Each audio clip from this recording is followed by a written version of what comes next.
Oh my goodness. Good morning, good afternoon, whatever it is for you. I hope you're having a fantastic day. My name is Zach Schomler. This is Strong Opinion Sports, episode 685. And joining me is my lovely co-host, Nathan. How are you? I know I said it weird, and I'm just going to roll with it. We're just going with it. You We're gonna talk, rock it. you flub. It's fun. We're How going to was own the Thanksgiving, moment. man? Thanksgiving was good. Got to make a trip back to Portland/Vancouver, see some family. I know we tried to link up. Schedules didn't quite work out that way. But it was good, man. It truly is so great to be home, and I'm fortunate to have, my fiance's family, my family there. They're both families super supportive. Got to spend time with so many of them, catch up with some friends as well. Always great going back home. What about you? I think we were probably like within a mile of each other. I was in Salmon Creek like 4 days in a row. Yeah. So we had to have been like right there, right by each other. Very close. Very close. Yeah. But it was one of those weekends where like I'm sure you felt the same way.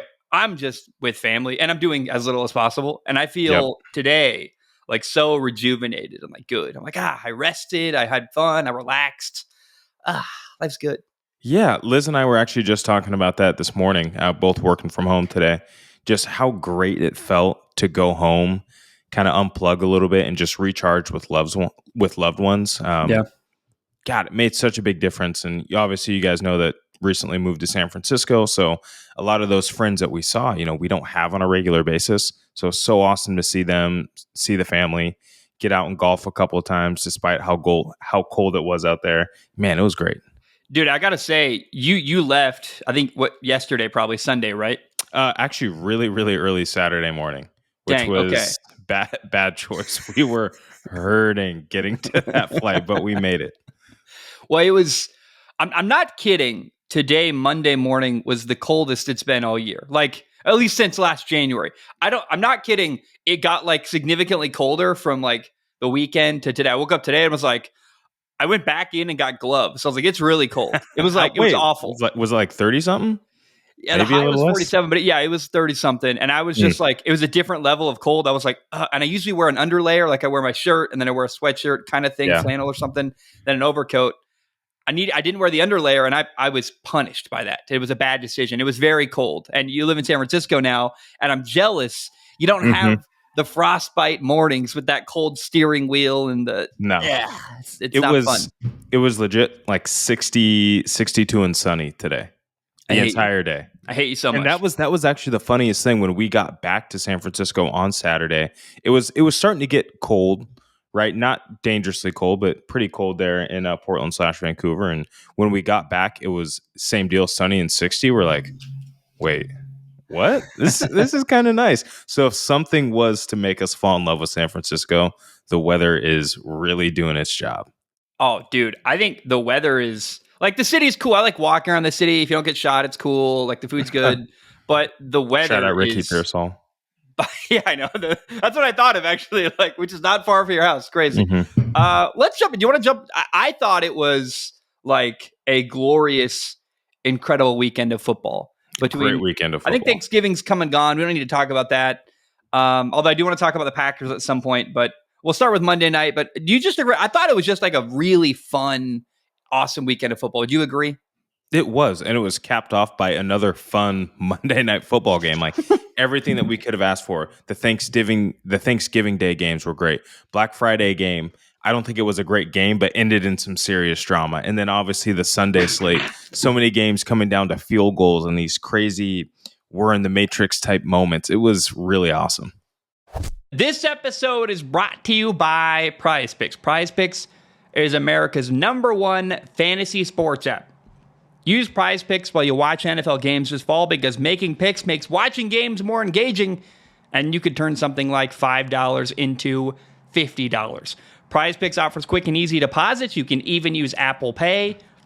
So put your skills to the test in daily fantasy. Go to prizepicks.com/CLNS and use code CLNS for a first deposit match up to $100.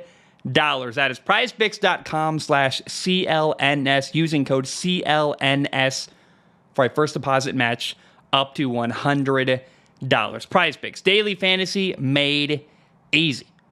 Let's talk about Monday night. On Monday Night Football, gosh, it was a. We'll talk about Jameis Winston because it was the most Jameis Winston game I think ever. It was like him encapsulated. But the Broncos beat the Cleveland Browns. The Broncos beat the Cleveland Browns on Monday Night Football, 41-32. Here's the highlight to me. It was fun. It was back and forth. I think we just got to jump into the meat and potatoes, which is Jameis Winston, the Cleveland Browns quarterback.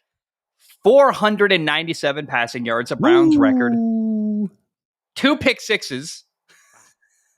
3 interceptions on the night. Well, one's kind of rough. It was first and goal. They're down 9 with like 32 seconds left. He's trying to make a play. It was a terrible interception. I'm not defending the decision, but it's if I can ever excuse that interception, any interception, it's that one.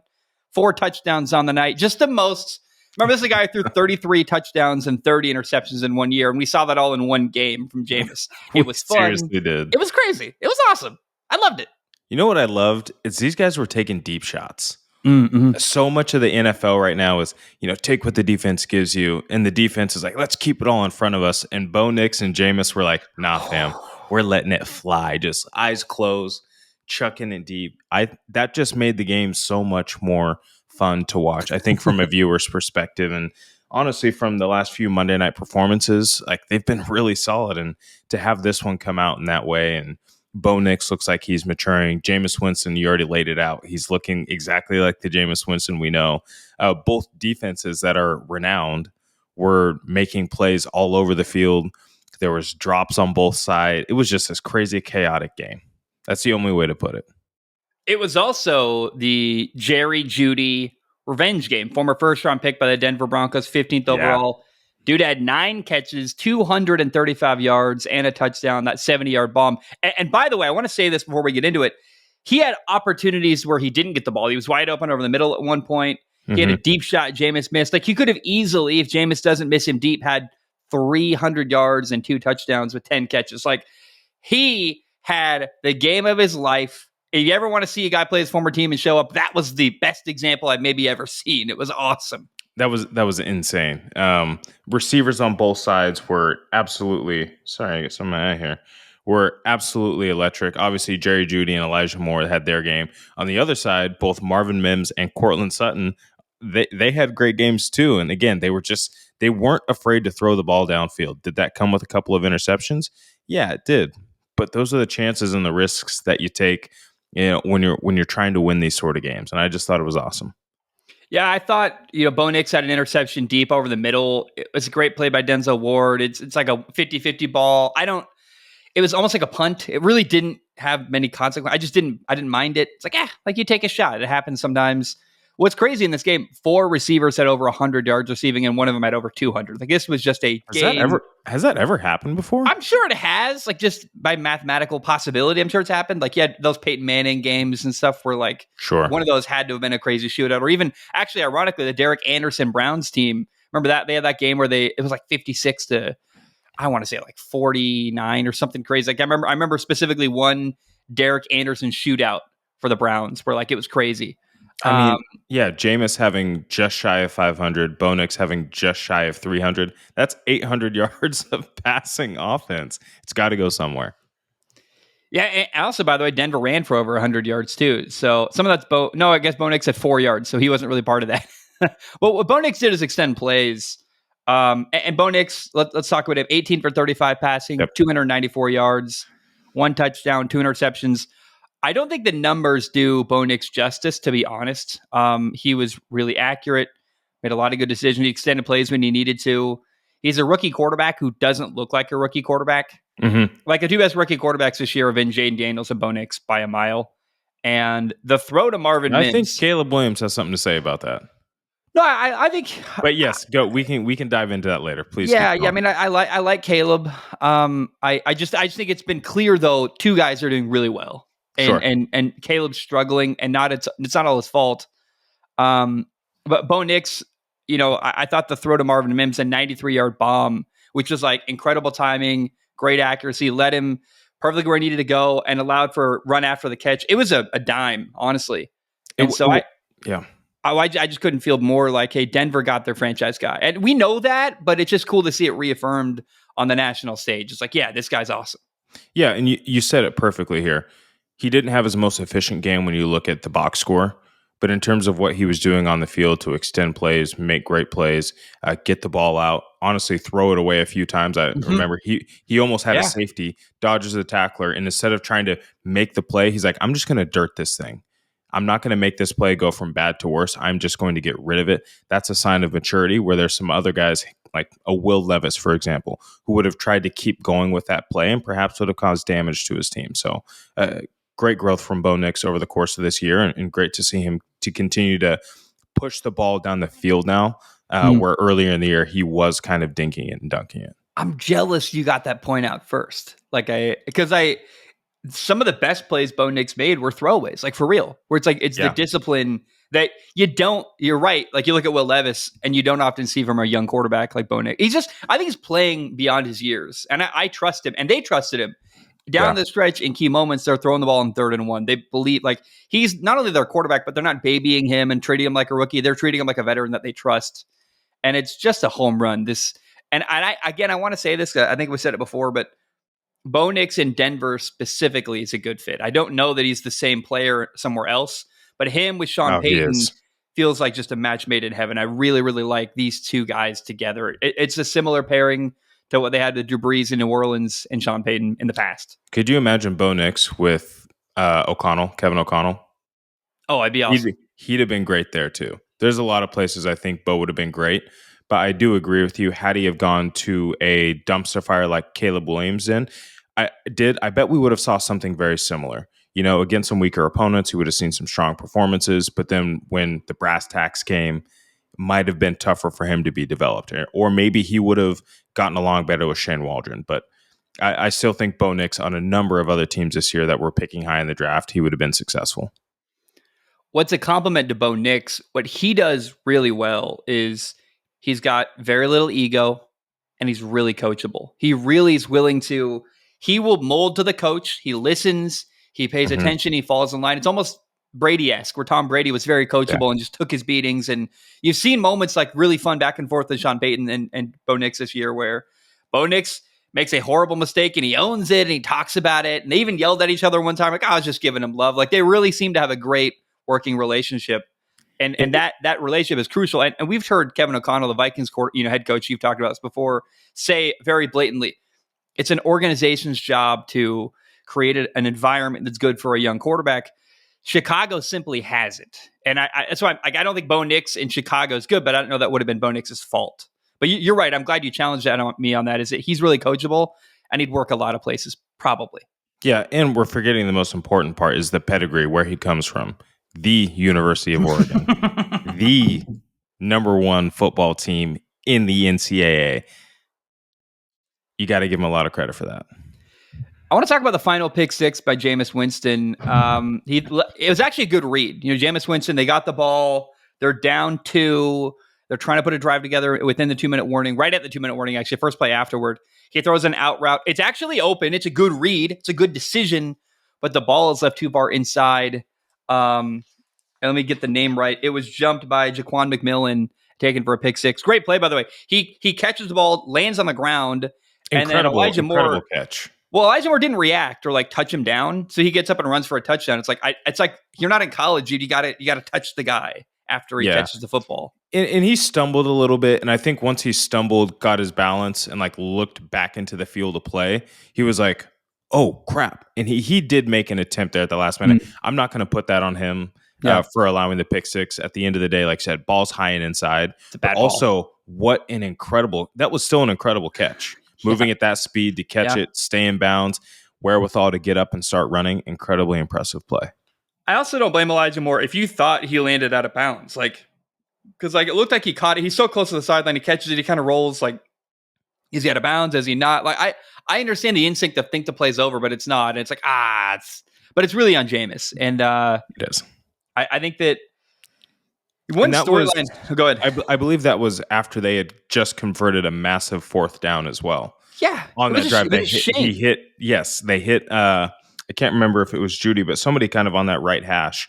It was a deep intermediate ball, perfect strike on like a 3rd and 15, whatever, or a 4th and 15, whatever it was. Incredibly impressive to see that. But then that's the Jekyll and Hyde of Jameis Winston. That following play, next part of that drive, he's throwing you a pick six. Yeah, it was 3rd and 12, and Jameis threw a comeback for 14 yards. And it was like, that's brilliant. And you're right, Jekyll and Hyde's, it's Jameis and Hyde. It's like sometimes he's great, and sometimes run and hide because it's awful. Probably. Maybe we'll call the episode Jameis and Hyde, right? Jameis and Hyde. I love that. But it's there's never been a player like him for like a bazillion reasons. His personality is borderline insane. Did you see the video of the pregame speech where Myles Garrett is like, it's like almost you want to lock eyes with Myles Garrett and be like, is this really happening? Like your Jim from The Office, you're like, this guy is like, dude, it's a Michael Scott moment where he's like trying to hype everyone up. And it's like the caption the NFL posted or whoever it was, and maybe it's John Boy. It's like Jameis hyping up his teammates. I'm like, is he, or is he just yelling things? Like, I don't know that it's working. He's just a weird character. It's fun, but it's crazy. Nobody is having a better time than Jameis Winston. Oh, he was sick. When he threw that pick six, by the way, the second one, he was just like you could see, like, he's so expressive, and he's rich. He doesn't care. He is way better than Deshaun Watson. I mean, let's say that. He's not perfect, but the Browns are certainly much better with him at quarterback. And unfortunately, they got to go back to Deshaun Watson probably next year financially. But it's like, man, 2 years in a row, the Browns' backup quarterback's been better than their starter. I don't even want to think about that for next year. Don't even want to think about it. Am I missing? Oh, I got one more storyline we haven't talked about that I think did play a role here. Riley Moss, the rookie corner, was out. And I think it did play a part in why the Denver Broncos defense struggled. You saw a lot of deep shots. You saw a lot of taking advantage of Levi Wallace, a backup corner in there, who got absolutely toasted. And then on that final drive, actually, they pulled Levi Wallace out. They said, we're not doing this anymore. They put in Chris Abrams-Drain, I want to say. I don't know. I'm not familiar. He's from Mizzou. He's a rookie. I'm not familiar with his game very much. I don't want to, like, if I got his name wrong, I don't know. But they literally had to pull Levi Wallace out of the game. Like, this isn't working. Let's try the rookie. And it ultimately did lead to the pick six, and they got to stop.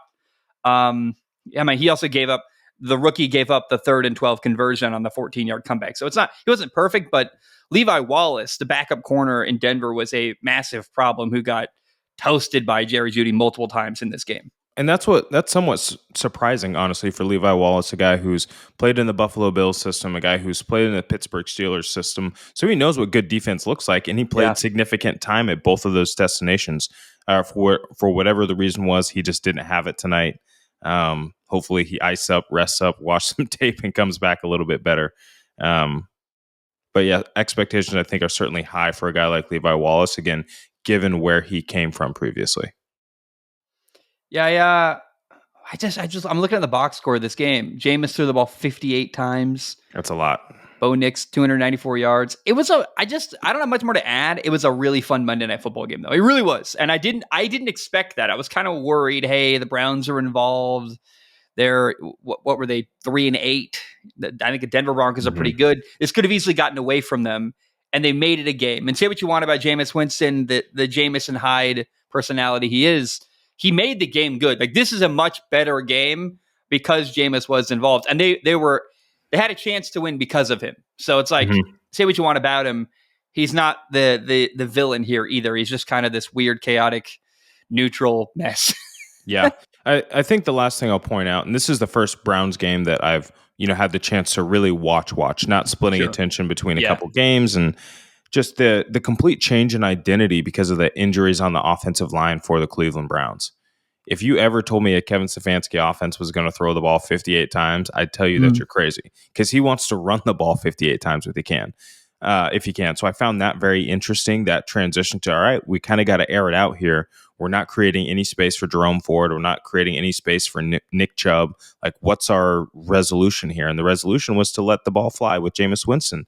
And the more passes you throw, the higher likelihood you're going to have of Jameis Winston throwing an interception. And unfortunately, those two big ones kind of came late. He was keeping it together for most of the game, but when it mattered, mostly through the picks. But again, the biggest thing is just the change in the offense and how they went about attacking the Broncos defense, airing the ball out.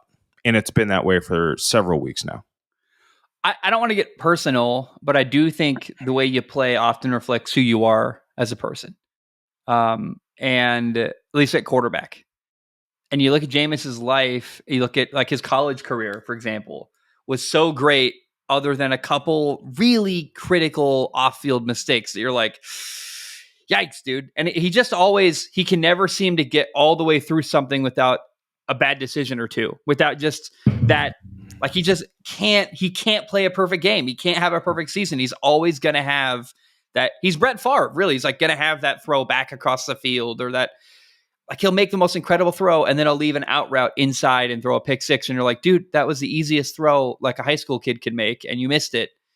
But then he'll make he made incredible throws in this game. Like I don't know that Deshaun Watson could have done what, I don't think he could have thrown for 497 yards in this game like Jameis Winston did. I mean, there's something to be said for that. He can barely throw for 130 yards. Yeah, but Jameis can't get away from that one or two problematic bad decisions that just really end up costing him. And he had 3 in this game. And it's just like, but those 3 plays removed, they win, and he's incredible, and he's a hero. And we're talking about Jameis having the best game of his life, probably. Right. And it's like, and so much of his career and his life has been like that. I've got a Twitter/X stat here, and I got to get this fact checked. But the 235 yards receiving by Jerry Jeudy, let me triple check that. 235 yards. Yep. Yes, is more than Deshaun Watson had passed for in any single game this year. That's an easy check. Let me look at that. I believe. And he had that 100%. Receiving, which again tells you a lot about what's going on there. I don't want to linger on this game too much longer here, but I found that so funny. Deshaun Watson on the year never broke 200 yards once throwing the football. Yikes. Pitiful. Anyways, we don't need to drudge that up, but I thought that was hilarious. Objectively hilarious. No, it is objectively. It's pitiful is what it is. It really is. I mean, this is another example of how let's have this conversation if we can. Actually, I'm curious. What's worse, the Browns or the Bears? Who's a worse run organization? I don't know, and that's sad. I don't know. I'd probably have to say the Bears, because I think more recently we've seen success from the Browns, but I feel like the Bears have had like a number of pretty poor decisions where the Browns have just made one unforgivable, god-awful decision. They made two. Know what I'm saying? Well, kind of it was 2-1 because they got rid of Baker. You're counting Baker as that's part of one decision. Sure. Also, Baker just wasn't a fit for Stefanski's offense. Moving on from him wasn't the worst thing in the world. But even so, they mishandled the injury. But even last year, they might have had the foresight to say, let's not get rid of Joe Flacco. Let's like, you know what I mean? It just, I don't know. It's endless. You're right, endless. Though. The Bears with head coaching hires, and they've tried so many quarterbacks. This is why you got to commit to Caleb Williams, by the way, in Chicago. I've seen it over and over again, and he's good enough. Caleb Williams has enough talent and enough. He's with it enough to work. So you got to support him, because you can't blame Caleb Williams. I've seen you now with Trubisky and Justin Fields. This is by far the best quarterback of the 3 they've taken in the first round the last couple of years. You got to figure it out with Caleb Williams. If you can't, it's an abject failure from the Bears organization, because there's just no way in hell you can blame Caleb Williams for the failures if Chicago and him don't work out together. Yeah, absolutely. The Game Time app is the best place to find NFL tickets. On the Game Time app, you will find affordable tickets that are easy to buy. And here's what Game Time does for you. Game Time has a Game Time picks feature where this allows for curation that makes it easier to save more on sports, concerts, comedy, theater, and other events. For example, I saw on the app today, Stavros Halkias, my favorite comedian, coming to my hometown, Portland, in March 2025. I can get tickets to Stavros Halkias, my favorite comedian, on the Game Time app. Or later, whatever, I saw 6-something, whatever the 6 month, January, February, March, April, May, June. So June, Post Malone is coming through Portland. I could get tickets on the Game Time app to go watch Post Malone in Portland in June 2025. On top of that, they've got all-in pricing, which this feature makes sure that there are no surprise fees at checkout. You can get a panoramic view from your seat in the app before you buy your tickets. And Game Time has a lowest price guarantee, or Game Time will credit you 110% of the difference. And then on top of all of that, Game Time has ticket coverage where your ticket is covered with the most flexible customer service policy in the ticketing industry. Download the Game Time app, create an account, and use the code CLNS for $20 off your first purchase. Terms apply. Again, create an account and redeem the code CLNS for $20 off your first purchase. Download Game Time today. What time is it? Game time. I'm going to give you carte blanche. I know what I kind of would want to talk about next, but I just want to hear, where do you want to take the conversation next, Nathan? Look back on the weekend. What was fun? Like, what do you want to talk about? I just want to talk about the chaos of the NFC West, a division that we thought pretty sure was going to be the Niners, and then they had some struggles, and we're like, yeah, it's still going to be the Niners. And then all of a sudden, Arizona was leading the division a couple weeks ago, and then the Rams got healthy and they beat the Vikings, and you're like, uh-oh, the Rams are back. And then the Seahawks are, you got Jameis Hyde. The Seahawks are genuinely a Jekyll and Hyde team about who's going to show up Sunday to Sunday. What is going on in this division? Who's going to pull out? Yikes. Who is going to be the one to come out on top in this division? I want to hear your take on that. That's where I want to go. Yeah. Well, first of all, it's going to be Seattle, Arizona, I think very clearly. And I think probably Seattle. I think Seattle's... I think before we have this conversation, actually, can we agree? I think the year is over for the 49ers. I think that they're 5-7. Like, theoretically, they're only 2 games behind Seattle. They could, I guess, make a comeback. But even if they find a way to get into a playoff game, the 49ers aren't going anywhere. It's a dead-end year for them. Would you kind of agree with that? Yeah, Brock Purdy out for the... Not Brock Purdy, I'm sorry. McCaffrey. Brandon Ayuk out for the year. Christian McCaffrey out for the year. Who just out? Jordan Mason just went to IR. They had another D tackle go to IR. They haven't found a way to bring in a new defensive coordinator since replacing Robert Saleh and DeMeco Ryans. The defensive identity and the physicality they had is gone. The physical runners that they had paired up with a strong O-line is starting to fade. Like, this window slammed shut on them very quickly. But yeah, this season in particular is very much over for the San Francisco 49ers. I also then we've talked about this a lot, but I want to mention it, and I want to mention it. I don't want to have a conversation about it because I think we've talked about it multiple episodes now. I even put out a clip about this idea, but I think it's in the best interest of Kyle Shanahan to get into an escape pod and jettison from the 49ers organization. 100%. And it's just a bad situation. Trent Williams is retiring. George Kittle is getting older. McCaffrey's hurt. You got to pay Brock Purdy. It's where the 49ers are headed is bad. And I don't think it's Shanahan's fault. And maybe he's got some blame in there, but I just think that the situation's is tenuous and unsustainable. And if I'm Kyle Shanahan, a guy who I want to win a Super Bowl, I'm a good coach, years of my life matter. I don't want to waste years rebuilding an organization that's got to overcome a lot. I want to see him out of the 49ers organization and somewhere like Chicago, where you got a great quarterback, you got a fresh start, you can build a good roster. For years and years, he did everything he could. I think Kyle Shanahan maximized his 49ers roster. You can't blame him. I know he got to 2 Super Bowls and didn't win, but if anything, that's a testament to him, in my opinion. I just think it's best for Kyle Shanahan to separate from the 49ers organization, in my opinion.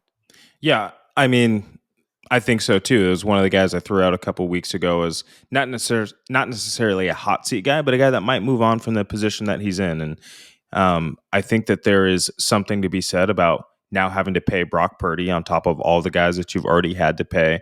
Would you rather, go be somewhere where now Caleb, or pairing up with Caleb Williams in Chicago might be a bit of a pipe dream, but would you rather have a inexpensive quarterback like Caleb Williams and surround him with weapons, or an inexpensive quarterback like Brock Purdy and surround him with weapons, right? You think about how similar those situations would be. Obviously, Brock Purdy was drafted versus him kind of walking into a Caleb Williams situation. But if you're looking at pure raw talent and ability, I'd probably rock with Caleb Williams over Brock Purdy. And that's no disrespect to him with how great he's looked, over the 30 some odd games that he's started. Caleb Williams just has more tools. Yeah, Caleb Williams, I don't know if he's better yet. I don't know that that's fair. I want to give respect to Brock Purdy. He's done some good stuff. He's done great stuff. So I don't know that Caleb is better. Like, is he a better decision maker? Is he more accurate at this point? Probably not, but definitely Caleb Williams is more talented. And the crucial thing, he's cheaper. So he's more talented. He's far cheaper than than Brock Purdy's going to be. And I think it's a no-brainer. I'd way rather be in that situation than with Brock Purdy. He's going to be almost certainly overpaid in San Francisco. Yeah, I mean, dating back to 2019, 2020, 2021, this Niners team, they sold the farm. They said, we're going to go all in here and try and get this Super Bowl. They brought in Christian McCaffrey. They paid everybody, and it just didn't work out. And that's the unfortunate side of things. We saw this kind of happen with the Rams, almost a very similar situation where they went out, they picked up Odell Beckham, they paid Aaron Donald, they traded for Matt Stafford. They said, we are going to go all in on this season right here. And it worked out for them. Right, they're a play away. Joe Burrow might have been Jamar Chase open. If Aaron Donald didn't get to him, they're losing that Super Bowl. Like, the margins are that small. And I think that is where the San Francisco 49ers are at right now. They're at that point where they've given everything that they had. They went all in, and now it's time to pay the Pied Piper, and I just don't see it going well. McVay's young enough to hang around. Another thing we've never talked about with, I don't know why I never thought of this before, but I think, first of all, I think the best parallel to the 49ers future is the Dallas Cowboys right now. They just paid Dak Prescott. He's literally injured. If Kyle Shanahan does lead the 49ers organization, I think they're going to pay Brock Purdy. You want some stability. But Brock Purdy's been injured before. Like, he's been hurt. So now you're around the risk of not having a great coach, an aging team, Brock Purdy who's going to be overpaid and might get hurt. I think the future is a problem for the 49ers. Now, is there any chance they look at the Cowboys and go, we don't want to be Dallas. We're not going to pay Brock Purdy. I don't think that's a possibility for them. But is there any world where you don't pay Brock Purdy, or you wise up and you go, dude, we're not going to give you $300 million. That's just not, you're not worth that. We love you. We want you here. But part of why we like you is because you're a good value. Let's be honest about that. Yeah. That's hard. And at a certain point, you're paying Brock Purdy as a thank you for taking us to the Super Bowl and stepping in when we needed you most. But and the years of not paying him, by the way. Right. So you're paying him a little bit for that, and then you're paying him to be a bridge guy in the most respectful way I can say it. Because at a certain point, that's what they're going to be looking to do, is finding the guy who can be the big, tall franchise guy. And I hate to be the guy that says, your Russell Wilsons, your Brock Purdy's, those guys can't quite get you over the hump. But Russell Wilson had a unbelievable defense, the Legion of Boom, some incredible weapons, Marshawn Lynch around him. You had the same thing for Brock Purdy, and you just couldn't get over the hump because a guy named Patrick Mahomes. Things started to go bad with Russell Wilson once you started paying him. I just don't see a world in which you pay Brock Purdy and this team gets better. It might stabilize, right? You might be close to a 500 team or a game above or below just because things will stabilize and hopefully your team's not entirely injured. But in terms of getting over that hump, it's probably wiser just to hit that reset button. When from a talent standpoint, not decision making, but from like physical ability, Brock Purdy is more like Case Keenum. Like that's and without Kyle Shanahan, what does he become? I don't know. Let's be very fair. Maybe they get a new coach and he's somehow incredible. He's better, but I don't think he's going to get better without Kyle Shanahan.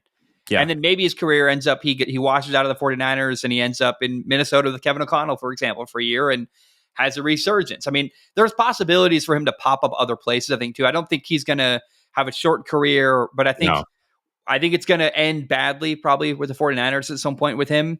They're going to have a bad contract situation, kind of like what you have the Saints and Derek Carr situation right now. And they're going to want out. I think that's very likely the future of the 49ers. I feel comfortable like we've covered that fully. Do anything you want to add there? No, sir. Now, I want you to say it. I remember we texted about Seattle. We texted about the Arizona Cardinals. I think the solution for the Cardinals and the Seahawks is the same man, actually. There's one man specifically I think could solve the problem for both teams. Question is who gets him. But I want you to introduce us to this idea. And you may not know what I'm going at, but I think you had in our texts a diagnosis for the problem with Seattle and Arizona. So I want you to take the floor. Yeah, I think Seattle had a tough way to start the year. Obviously, anytime you have a new head coach, a new offensive coordinator, everything is new. Everybody's learning something new, and they had something. It was just tough, right? But the thing is their defense has started to play better, and that's what Mike Macdonald's known for. Yeah. However, the offense has remained incredibly inconsistent. There's been a lot of what we've mentioned before of stat stuffing, where they're not really scoring a lot of points, but they're doing a lot of stuff on the field. They're in theory moving the ball, but not producing any points at the end of it. And to me, I think Mike Macdonald is the guy going forward for the Seattle Seahawks. I think they made the right hire. I do, however, believe that Ryan Grubb is not the offensive coordinator of the future.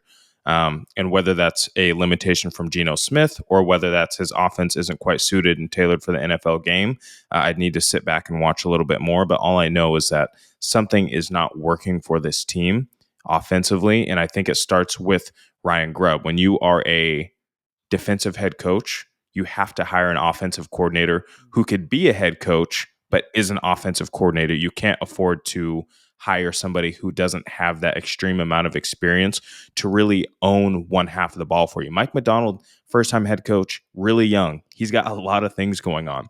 He needs an offensive coordinator who can stabilize things when he's in the defensive side of the room and can teach him a few things when he's sitting in and watching the offense. And I think, again, that's the defense. That's how it shakes out. This isn't a knock on Ryan Grubb saying he's awful and the worst in the world. But I think with a different offensive coordinator and play caller, this Seattle team could be serious because they have all the weapons. Yeah. We've seen it. Well, and to your point, I trust Mike Macdonald. He's really gained my respect this year. Tons of respect. He's a good head coach. He's a defensive genius. And you see the impact. He left the Ravens, and they're not the same without him. So that's one thing. Mm-hmm. But here's a great example. Like, I don't know if I'll pull up the film or not, but literally yesterday on Sunday, against the Jets, they run a play. They know that Aaron Rodgers loves throwing slants. So they drop a defensive tackle into the slant window. It's diabolical. It's crazy. It's a great call. It's genius. Aaron's never going to suspect that. The only time I've ever seen Aaron Rodgers really throw bad interceptions is when the defense does something you can't predict. One time, actually, I remember watching the Giants and Packers back in the day with Aaron Rodgers, and the Giants literally – the linebacker made the wrong decision. He screwed up. He ran the coverage wrong. But because he did the wrong thing, Aaron's like, oh, I know what coverage you're running. Linebacker's not going to be there. He throws it, and linebacker does the wrong thing, ends up in the right spot accidentally and picks it off the ball. So the way to get Aaron is to do the most unexpected thing you could never predict. Dropping a defensive tackle into the slant window I've never seen that before. And it got a pick out of Aaron Rodgers. I'm like, that's a great genius level move from a defensive play caller, Mike Macdonald. Imagine the walkthrough for that. He's like, fellas, hear me out. We're going to drop the nose tackle right into the slant window. Everyone's like, is that going to work? And obviously it did. And that tells you that not only does he have the brains for it, but this team is bought in to do it. Yeah. And they've practiced it and they've done it before and it's worked out for them. So that's another thing where coaching truly matters. And it shows creativity too. So that's a really thoughtful solution to hey, we know in this situation, Aaron loves to throw the slant. We had a cool way to take it. We got a cool way to stop this, and let's see if it works. Let's try it, and it does. And you're like, dang, I can't believe that. That's a way to understand the tendency, way to kind of out 4D chess your opponent. So anyway, I'm on board with you. Mike Macdonald's the right guy. Now, before we get into it, I've got a solution for them. Question: Is Mike Macdonald the Sean McVay of defensive coordinators? Yes. Oh yeah. No, that's why the NFC West, but in fact, actually both West divisions are crazy because you've got in the AFC West, for example, Harbaugh, Peyton, and Andy Reid, plus Herbert, Bo Nix, and Mahomes. The Raiders are a non-factor, unfortunately. If they can ever get a coaching quarterback, that division's you can't have 4 good coaches and quarterbacks in the same division. I'm sorry. So the Raiders are doomed. Right. But then in the NFC West, you've got Sean McVay. Gannon is a good coach. Mike Macdonald, who's an awesome coach. I think Kyle Shanahan's a great coach. The coaches in the West Coast are unbelievable everywhere. Yeah, they've had some strong hires. And just as I wanted to praise Arizona, they decided that they wanted to have a poor outing. I think more so Kyler Murray than anything, but we can get to that later. Let's talk about Arizona now, because again, I think the solution to Arizona and Seattle is the same. They just got to compete for one guy. Tell me about that. Who's the guy? Who's the guy that they need? Well, first though, let's diagnose the problem. You look at Arizona.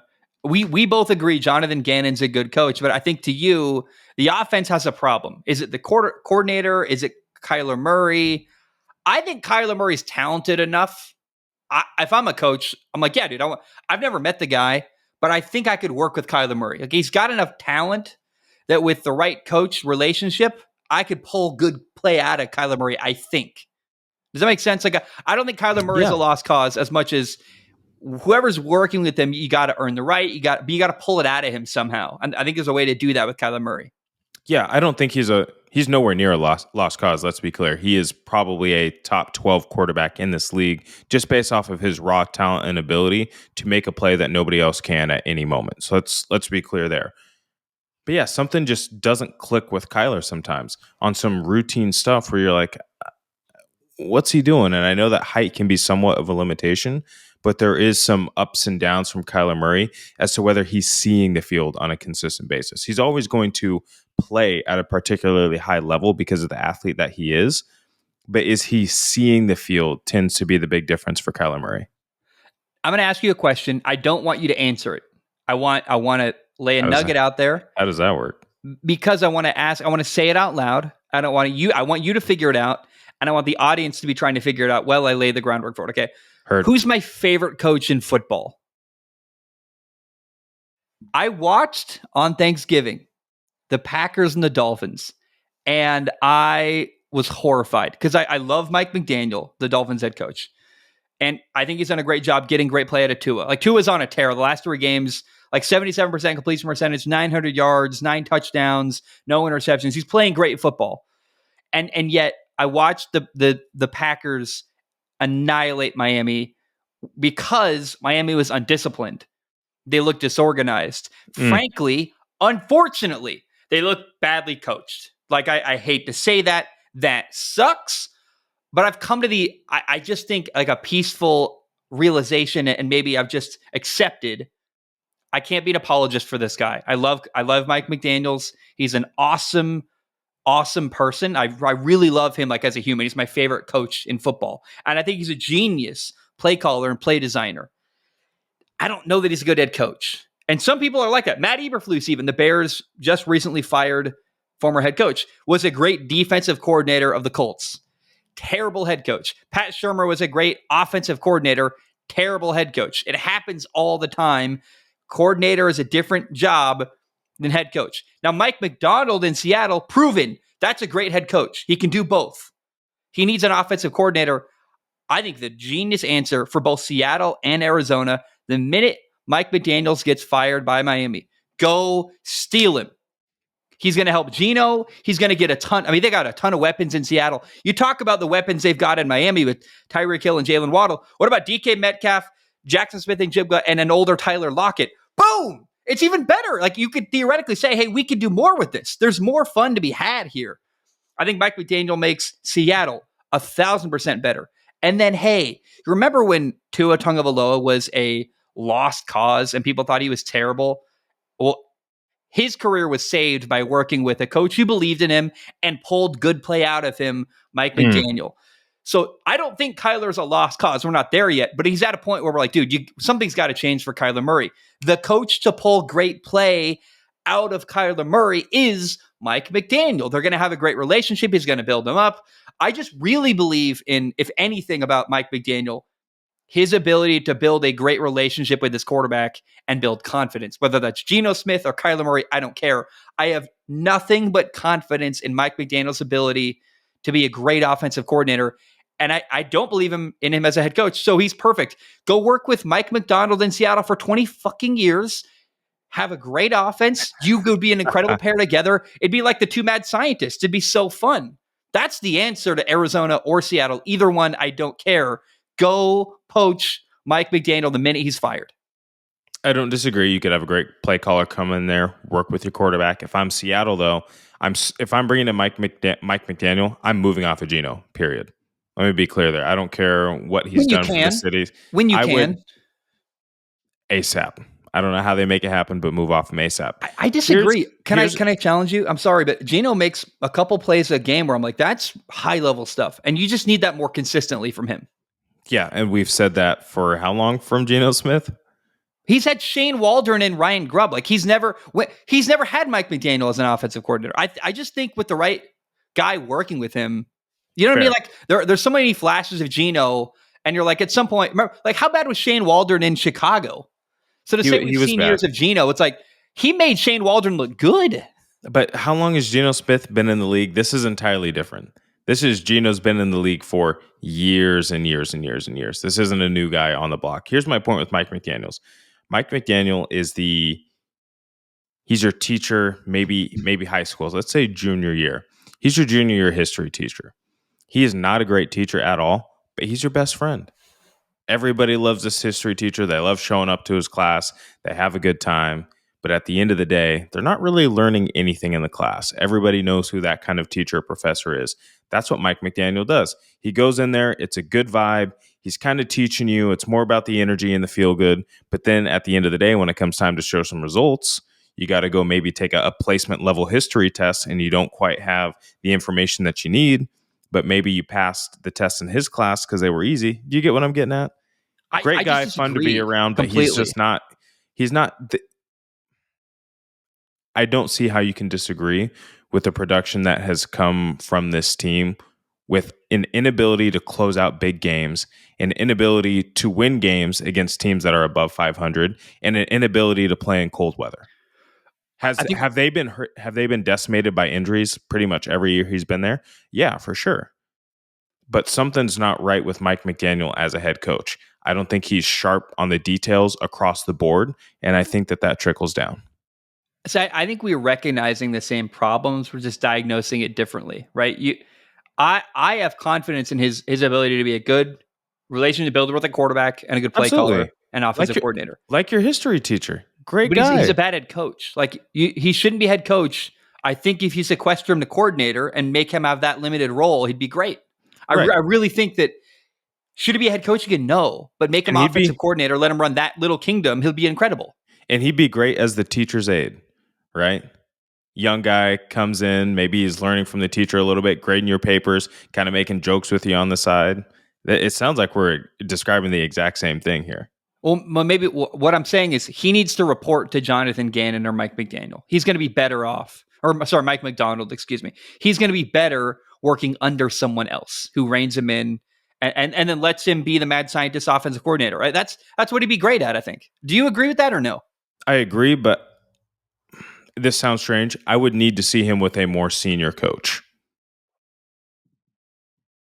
I just trust Mike. That's how I'd feel about it. I see it more with Mike McDonald. I think he has more of a presence than I see with Jonathan Gannon. But if I'm Mike McDaniel, I'm going to a head coach that has years and years and years of experience.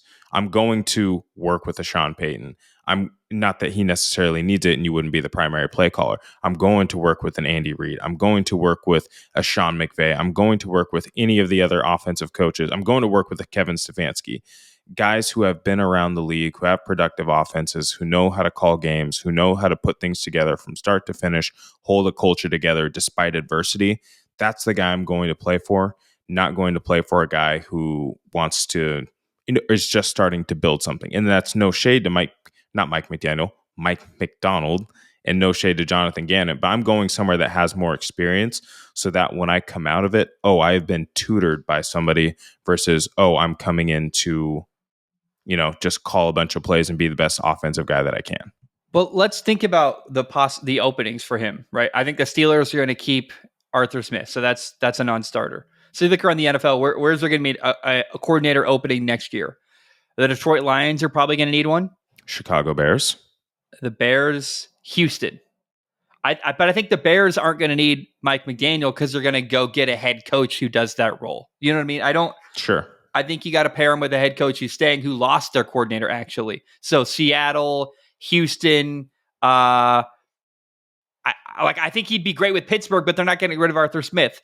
But I think it's the Lions, Houston, or Seattle. And I think Seattle I don't agree that age matters. You need responsibility. And Mike McDonald is incredibly responsible. And I think also, by the way, what Mike McDonald, I think, would do is not talk down to him, but talk across the table to him. We're partners and let's us work together. And that's good. Yes, no, there's no doubt that that's not good, but I want to go learn from somebody who's been around the block so many times. Yeah, I just don't think he help needs to to learn. help. I don't think he needs to learn how to be a good offensive coordinator. I just don't think he should be head coach again. Right. I think that he wants to learn how to be a head coach so that the next time he gets a job, and this is also assuming that the Dolphins move on from him at the end of the year. We don't know that's the case. But if I I think they am will. going to be an offensive coordinator, my goal is to go and learn from somebody so that I can be a head coach again. Mike McDaniel is way too young to be like, all right, well, coordinator for life, right? He's going to want another crack at it. He's faced adversity plenty of times in his life. We all know his story. His objective is going to be getting back to a head coaching position. Yeah, I think let's end it here, which is to say that I just don't think he needs to be with someone who's got an older age than him to learn that. I think you learn that by you take some time reflecting on Miami. You go be an offensive coordinator anywhere, and you observe and you learn. And when that opportunity, if it ever comes again, you'll do differently. The same way Dan Quinn is doing different in Washington after failing with he was with the Falcons. It was good, then it was bad. Took some years off in Dallas, rejuvenated. He's back in Washington. He's crushing it. And by the way, maybe Mike McDaniel goes to Washington when Cliff Kingsbury leaves. Like, there's going to be I think there's going to be a lot of people who are happy and want to work with Mike McDaniel as their offensive coordinator. I've got the solution here. Okay. Bill Belichick. No, no, time out. No, hold on. Hey, stay with me. Stay with me. Stay with me. Stay with me. Stay with me. Stay with me. Stay with me. Stay with me. Stay with me. Stay with me. Bill Belichick, head coach of the Jacksonville Jaguars, offensive coordinator Mike McDaniel. It'd be so fun. Boom. We're just parent. We should start a consulting company. That's what we do. We just have ideas. We sit here and talk about them. Tell me about the Rams. You mentioned to me, I think, something about Matthew Stafford. I want to hear from your thoughts there. Yeah, I just think it might be time to move on from Matt Stafford. Tell me why. I think his time is up in LA, and this doesn't mean that his NFL career should be done, but I think that there's a lot of youth on that team, and that youth is growing, and I'd rather see this team be more like a Green Bay, grow with a young quarterback and continue to grow and get better, than I would Matt Stafford to continue to be back there and miss a game here or there because he's got a bad neck or a bad wrist or whatever the case is. Again, this is not saying that he's bad and he needs to be moved on from because he's bad. Yeah. But I'm thinking about the future of the organization, and Matt Stafford maybe has a year or two of good football left. You got to start thinking about what that succession plan is. And I know that they thought Stetson Bennett might be that guy, but I would make a more specific intention to go out and find a quarterback that can replace Matt Stafford for an extended period of time. They need to be looking for their next franchise guy. Yeah, I think what you're saying, and I agree, is they need to make a Jordan Love type draft pick where they've got a quarterback, they've got an older Aaron Rodgers, and they're going to spend their first round pick on a redundant player, a quarterback in the first round, a la, I don't know, Quinn Ewers or Jackson. I was literally about to say Quinn Ewers. Quinn Ewers would be a guy who could just use being with McVay for a couple of years, learn behind Stafford. He's kind of a gunslinger, just like Stafford is. He's not afraid to let it rip, let it fly. Like, that would be a match made in heaven. I totally agree. You're saying it's time for the Rams to not get rid of Matthew Stafford, but get his replacement in the building. Yes, get his replacement in the building, because I can't remember who the backup is right now. It might be Carson Wentz. No, he's in Kansas City. The Rams, Jimmy Garoppolo is the backup, and then Stetson Bennett. So quarterback in the future right there. We got to start thinking about something else. Yeah. No, I think you're right, because when you look at the theme of the Rams, there's two players. There is Cooper Kupp and Matthew Stafford. They're the two veterans who are good players who we like, but they don't fit the theme of the rest of the team, which is youth and cheap contracts, quite frankly, as well. Kyron Williams, Puka Nacua, Blake Corum, like across the board, really young, talented players. Which one is not like the others? Matthew Stafford doesn't fit into that building. Now, I think he does. I think they like him. And also, I think I want to make this very clear. I think they like having a veteran, like the young guys all look up to him. Absolutely. But all we're saying, and I agree with this wholeheartedly, is it's time to make that move to plan for the future. It's time to draft Jordan Love.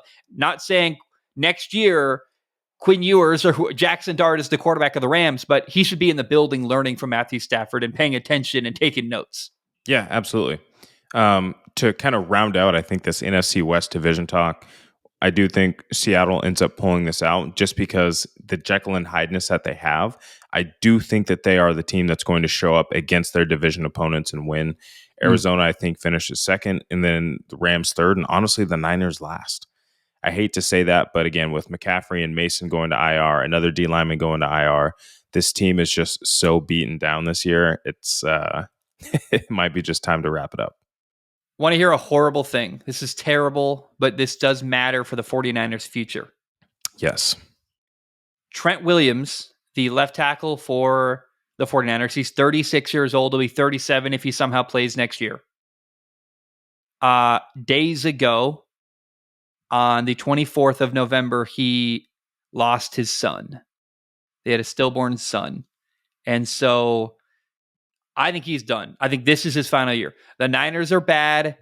He just had a child die. It's horrible. I think he's going to take all of his money, his 37-year-old body, who played left tackle for years, best in the league, and say, I love you guys. It was a good run. I'm going to go enjoy the rest of my life and transition my life towards something else. I think it's kind of like Aaron Donald. It's time to, I would not be shocked if that part of that plays a role in him probably retiring at the end of the year, which further tells me, hey, doomsday is coming in San Francisco. And by the way, obviously, horrible situation. Feel bad for the guy. It's sad. By the But way, I just think that's going to play a role in his next step as a player. yeah, what a man. Heart just goes out to him and his family. I couldn't imagine having the mental fortitude of that and then having to Playing. show up to practice and playing. And Well, I know part of it, some people like to get lost in something else and really dive into something to be distracting. It's not like you're going back to a winning team right now. You're going back to a team that's grinding and struggling also, but maybe this is a moment where the guys pull around him and pull together and maybe string a win or two together or something just to feel better about how this season is going. But that's it's heartbreaking for him and his family and for anybody, and you'd never wish that upon even your worst of enemies. And I really do hope that he's able to find some solace and some peace, and that football truly can be his escape without losing sight of his family. well, that's the hard part, right? Years ago when my brother died, I went to work the next day, and it was really good for me to have work to lean on. However, I think if I was in this specific situation, like if Molly and I had a kid and it died, work wouldn't be a thing I'm excited to go escape from because I just want to be with Molly and comfort Molly. It'd be more about I need to be there for my wife, right? And it would be really hard for me to go to practice if I was Trent Williams right now. Yeah, it'd be very hard, and I'm sure that the Niners are doing everything in their power to support him in whatever way he needs. But man, just so tough. Hard transition. I don't know how you do it, but we've got four things we could talk about. We'll end the show with next weekend, so we'll leave that. So we got 5 things left I'd like to talk about. But let me ask you: Steelers, Eagles, Packers, or MVP? Which of those 4 topics do you want to hit next? Let's talk about your favorite team, the Steelers. No, I think you talked about them already quite a bit. I'd like to more. I got more to say. All right, let's hear what you've got to say about the Steelers. I saw something this weekend that I hadn't seen before from the Pittsburgh Steelers all year. And I've been watching this team really closely. It's my favorite team. It's been really fun. All year, the storyline has been, hey, the defense is awesome. Question is, hey, in a playoff game against Kansas City, for example, if the defense has a bad game, can they win? Because their quarterback's been a question mark. You went from Justin Fields to Russell Wilson, and like they beat the Ravens with 6 field goals, and you're like, well, that certainly that can't be the blueprint every week. Your defense is great, but if they have a day off, what's going to happen? They found a new way to win this weekend, but Russell Wilson played like a Hall of Fame quarterback. Had an incredible stat line, ton of yards. The defense gave up a ton of points. So the defense had 3. They forced Joe Burrow to have 3 turnovers, but I thought Russell Wilson played his best game in years and years. The entire run in Denver never saw Russell Wilson play like at one time. He was on fire, extending plays, making good decisions, throwing the ball over the top really, really well, really accurate. He had a pick 6 that wasn't his fault. George Pickens fell down. Other than that, that's the negative play on the day. It wasn't even his fault. Like Russ played a nearly flawless game, looked like a Hall of Fame quarterback. If that's what he's going to do every week, and if he's turning a corner and getting better, then I would say Pittsburgh's a Super Bowl contender. I don't trust that that's going to happen week to week, right? I want you to look at me in the eyes. I don't trust that's going to happen again. No. But if that becomes the norm, I would think as a realistic person, if he does that every week, they're a Super Bowl contender. Agreed? It's a big if. Theoretically, yes. If he played perfect football, yes, they would technically be Super Bowl contenders. Well, just that offense with that defense is crazy. Here's my pessimistic view. They had a lot of short fields because of the Bengals' turnovers. One of them was a fumble touchdown, I believe, so that's 7 points right there. I'm not trying to he still threw for 414 yards and 3 touchdowns, let's be clear. They were offered a lot of short fields and a lot of opportunities for free points, and the Bengals still made that thing a game. That's a little bit concerning to me. And I'm not sure if that's on the Bengals defense or if that's on the Bengals offense, because both were putting each other in some less than fortunate situations. But I'd still consider the Steelers lucky to come away with that game. Let me challenge you. 7-play, 70-yard touchdown drive. 10-play, 70-yard touchdown drive. 5 plays, 68-yard touchdown drive. Yeah, they got short fields. 5 plays, 20. 6 plays, 80-yard touchdown drive. 11 plays, 72 yards. So, no, I think you're wrong. No offense. They were putting together long, sustained drives. I don't know, man. I just, I know it's a big if, but if and I'm a fan of this team. I know I'm biased here. However, because it's Russ's first year in this system, he does appear to be getting better. And if this can be the norm, I just think as an intellectually honest person, you would acknowledge if Russ can play to this level or similar year round, this is a team that could beat Kansas City. They already beat the Ravens without a good performance from Russell Wilson. They could beat Buffalo. Suddenly, if this is the offense in Pittsburgh, oh my God, they've now got everything. They've got a great kicker. They've got a great defense. They've got some receiving weapons. They run the ball well. They got 2 running backs. They got a good offensive line. Oh, and by the way, a good quarterback. It's unexpected. However, Russ played great. And if he does that every week, they're a Super Bowl contender. They have to be. If the Bengals defense can play like they did against the Giants in week 6 and hold teams to 7 points, they'd be Super Bowl contenders. I'm just saying the Steelers are 9-3. They're 2 games ahead of the Ravens. I think, well, let me say this. I said this on the show yesterday. They've got a stretch December 15th through the 25th. So a 10-game period where they play at Philly, then at Baltimore, then 4 days later, they play the Chiefs in Pittsburgh. That 3-game stretch, they go 2-1 there, and Russ looks good in all 3 games. That's a Super Bowl contender. They have to be. Yeah, right? I would in my soul hate to admit that with a team that has Arthur Smith on the staff. But yeah, you'd be totally right. And I do have to give them credit for the way that they've grown and progressed this year. The team that we saw in the early weeks in week 1 that looked moderately efficient with Justin Fields to the team that we've seen now grow in that efficiency and actually start putting up points on the board has been impressive. Was it the Bengals? Yeah, but you still had to go knock for knock with Joe Burrow and Jamar Chase, and that's not easy to do. So I'll give the Steelers props for now. I didn't think the Steelers could be in a game where they had to trade touchdowns and win. Quite honestly, I didn't think they could win a shootout, and that's what they did, and I was surprised by that. Yeah, with some short fields, they did a good job putting some points up there. But think of the resume. I'm sorry. Now I'm getting fanboyish. I'm sorry. I want to look at the resume though for Pittsburgh. They're 9-3. They've beat the Ravens with 6 field goals.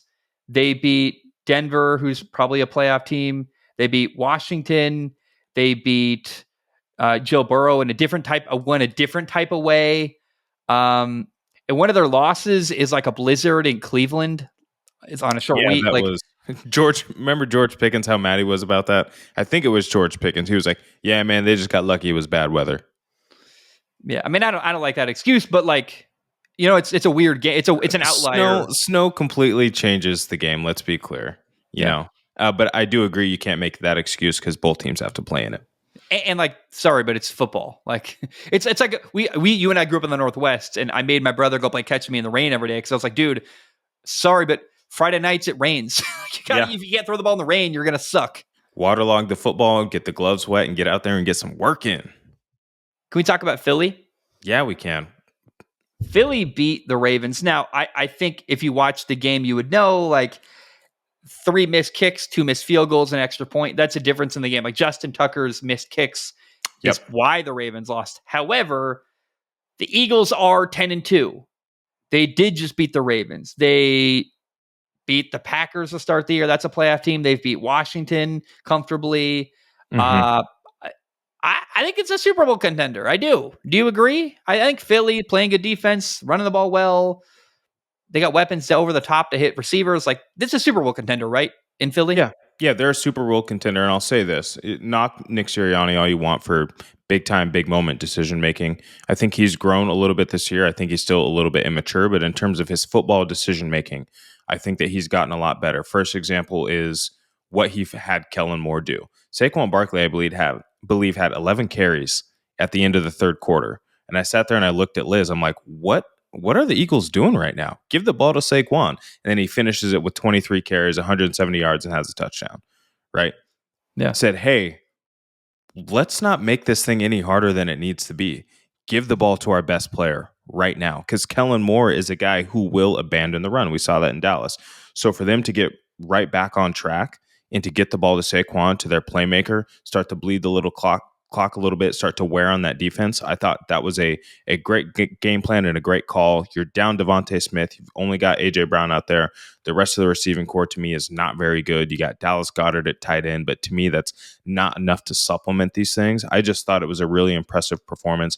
The defense is starting to look great. Fangio has those guys playing. Fangio or Zimmer? Fangio, yeah. Fangio has those guys playing very, very well defensively. I think that we perhaps overreacted at the end of the year, but this is what we said to start the year for Phil, or in our predictions episode. Nick Sirianni needed to surround himself with coaches who had previously been head coaches or coordinators that could hold and handle their own water without being babysat. And we're starting to see that come together. He can truly be the walk around guy, the culture, bring a bit of lightness, bring a little bit of energy, bring a little bit of swagger that honestly a lot of people outside of Philly hate, but it's working for them right now. And again, forcing Kellen Moore to run the football, say, hey, let's get it to our guy. Fangio got the defense playing well. I am very, very impressed with Philadelphia. I gotta say too, Fangio's not going anywhere. I don't think anyone's going to hire Kellen Moore as head coach. I'd be shocked. Maybe, no. But I'm sure I'll take an interview or two because you want to leave no stone unturned. But I don't think Kellen Moore is going anywhere. Vic Fangio has said, I never want to be a head coach again. I hated it. I love defense. I want to be a defensive coordinator. So as long as Nick Sirianni is there, and as long as Fangio is alive and breathing and wants to coach football, he's going to be there too. What I really am afraid of, actually, because I think Nick Sirianni is good enough, and if you can keep that core together, Sirianni, Fangio, and Kellen Moore, I want to see them get a second year together, these 3 men. Yeah. If they lose a playoff game in the first or second round, I worry Philly goes, we know we were 13-4 and we won our division, but we're going to fire Nick Sirianni. I hope that's not a consequence, because I would, no matter what happens this year, I want to see this group of coaches get another year together and build on whatever this year ends up being. Maybe it's a Super Bowl. That's possible. And then, of course, he's got job security. But I like Nick Sirianni enough to give him already next year. Yeah, I do think he gets next year. I don't think that anyone would be shy about being okay with moving on from him and finding a guy who could, get or have a better outward appearance to the public. What if Kyle Shanahan was available? Yikes, that's tough. That's tough. I'd trade Nick Sirianni for Kyle Shanahan. I would. Yeah, that would be crazy if something like that were to happen. Where was I going with this? Complete loss it. Nick Sirianni. Where were we going at? Well, Philly, here's where I'd like to take the conversation, actually. I don't want to debate this fact, but I think you would agree probably that the 5 most likely teams to win the Super Bowl are something like Kansas City, Baltimore, Buffalo, Detroit, and Philly. Now, here's what's interesting about that. You look at the quarterbacks, Lamar, Mahomes, Josh Allen, Jared Goff, and Jalen Hurts. I think of the 5 teams most likely to win the Super Bowl, the Eagles have got the worst quarterback. Would you agree with that? Does Jalen Hurts concern you? Is that a limiting factor at all for Philly?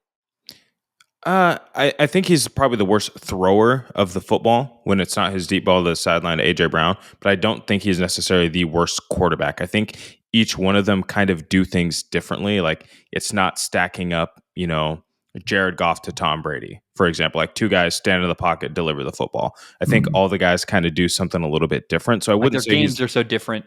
Yeah, their games are so different. And Jalen Hurts has been known to give up the football in some big spots. I think if he stays clean, that'd be my biggest knock. And this year, I think he's done a great job keeping the turnovers down. So if he's clean on turnovers, I think he's just as good and just as valuable to his team, especially with his legs, than any of these guys are. The point I wanted to get to, which is somewhat adjacent to this, is this has to be NFC Championship or arguably Super Bowl or bust for this team. It feels like that for the Lions. Lions are getting decimated by injuries right now, and they have been all year.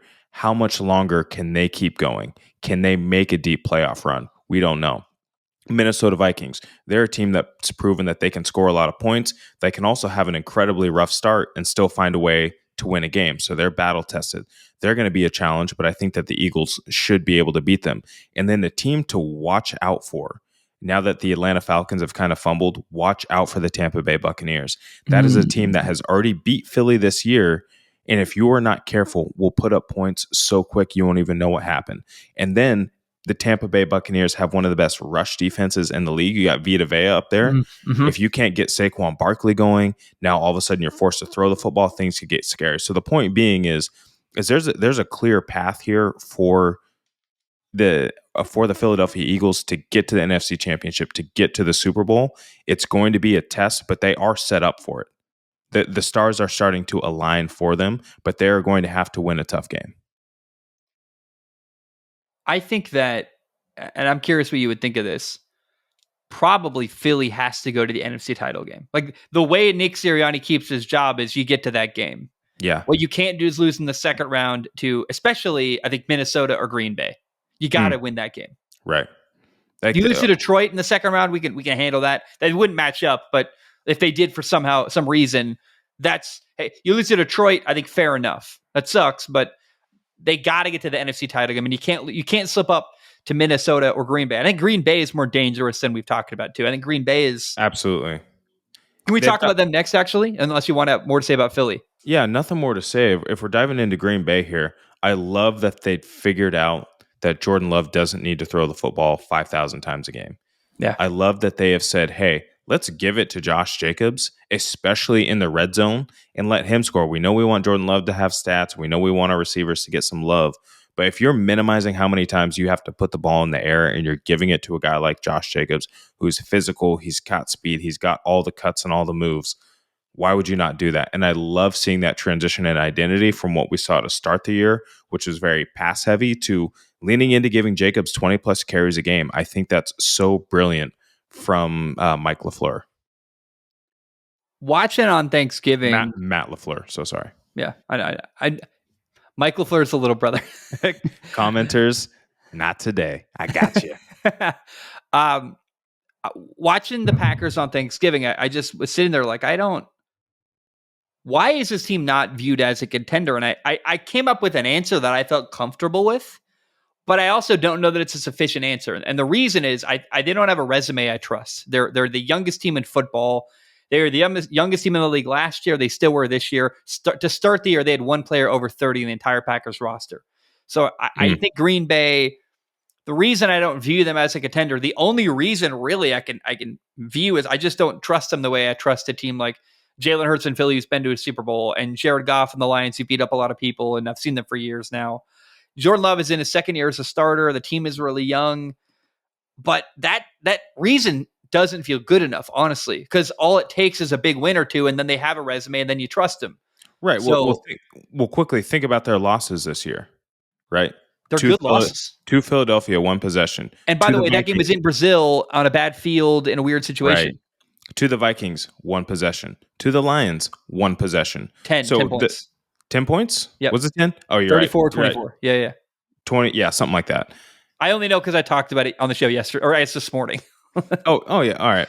But yeah, those are quality losses, if you will. All losses are bad losses, but those are quality losses. And we just listed out the teams that we think have a chance to, make a run at the NFC and potentially go to the Super Bowl. Their only losses are to Super Bowl teams in really good games. So I feel good about the Green Bay Packers. People talked about them a lot in the preseason, and I think that we kind of lost them a little bit. Jordan Love missed a game here and there, and I think that people kind of got off put by that. And again, this game against the Lions too, he was playing with that bad groin.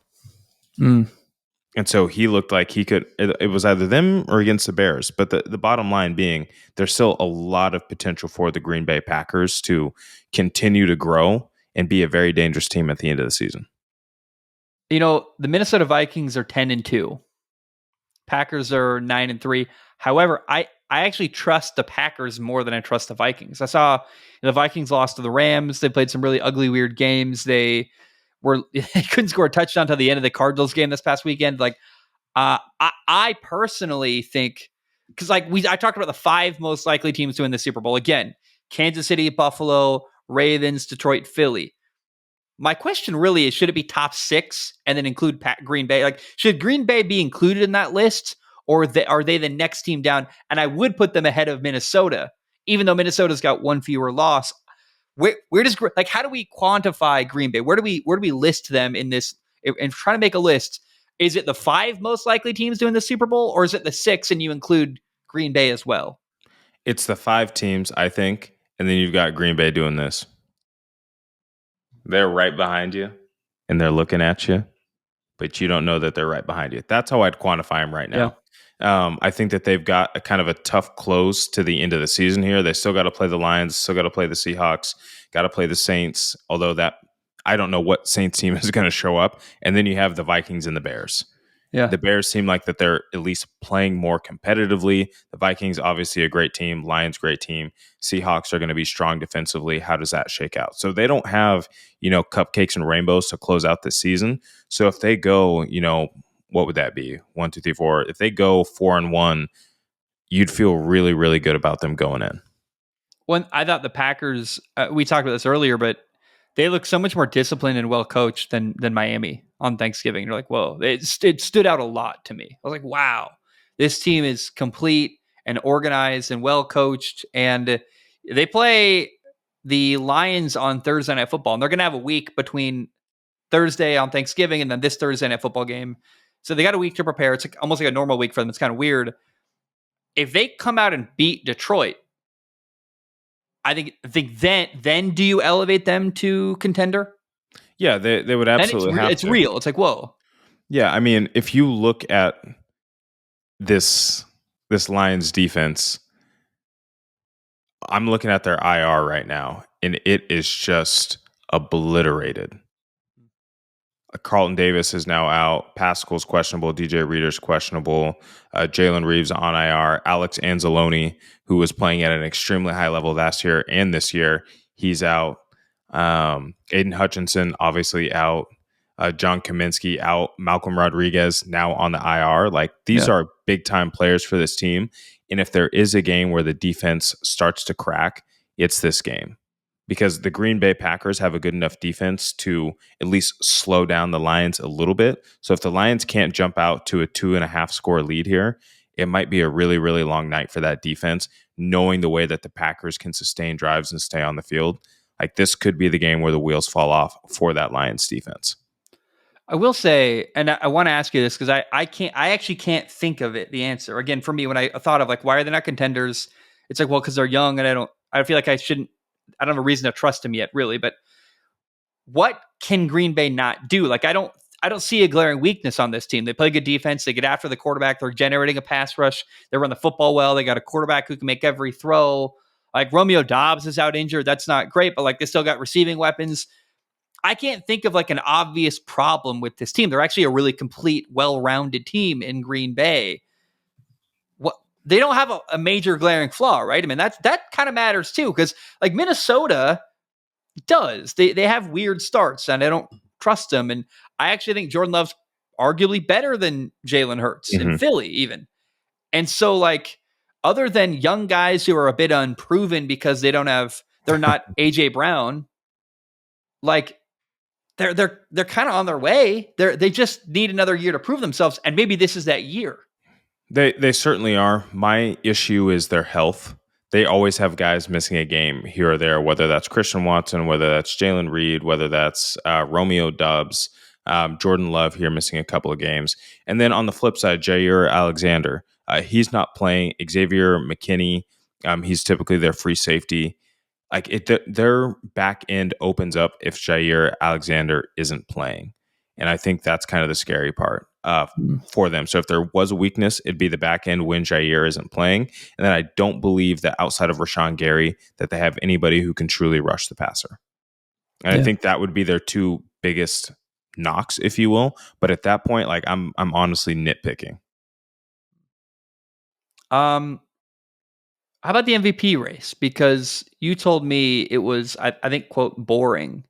Yeah, it's a boring MVP race. Tell me about the MVP, because I actually don't even know. Like, I've heard, who are they talking about today? I don't remember what I saw on social media. It was like Josh Allen's the obvious one, and it was Woodward Sports, who is like a local Detroit radio station, basically, was talking about what can Jared Goff do in the final couple games to steal the MVP from Josh Allen. I'm like, is the MVP obviously going to Josh Allen? Like, what are you talking about? Where did that come from? I thought it was more like Saquon or Lamar, or maybe not Derrick Henry, more like Saquon than Derrick Henry. I thought the conversation was Saquon versus Lamar Jackson. So it seems like no one has a consensus, I guess I'm trying to get at. There's no like clear, obvious favorite for the MVP. Why do you call this race boring?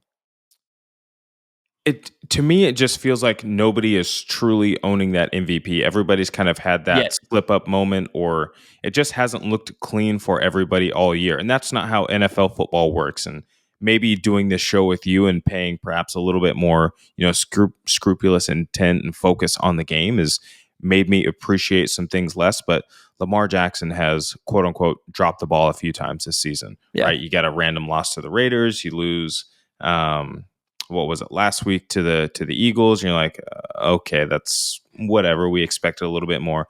Josh Allen, Bills are 8-2. I'm sorry, 9-2 now. 10-2, I think. 10-2. Goodness gracious, where am I at?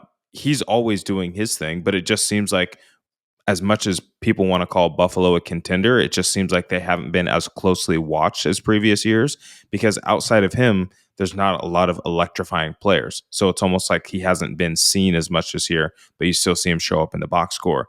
A guy like Saquon Barkley, to me, should be the MVP. I think the Eagles are maybe, they probably have 2, maybe 3 more losses without Saquon Barkley. I think he's that special. He's the biggest difference maker, I think. Yeah, he's absolutely the biggest difference maker, which would arguably make you the MVP. But yeah, to me, it just hasn't seemed like there's a guy where you're like, oh my goodness, this guy's playing lights out right now. It was Lamar about 8 games into the season. It's been Josh Allen in parts, but to me, Saquon Barkley's been the guy that through and through has been it. Yeah, I Saquon would get my vote. Unfortunately, we don't get a vote. But I wonder if, we've got how many weeks left? Is it 6 or 5? I think it's 6. 1, 2, 3, 4, 5 games left for everyone. Yeah.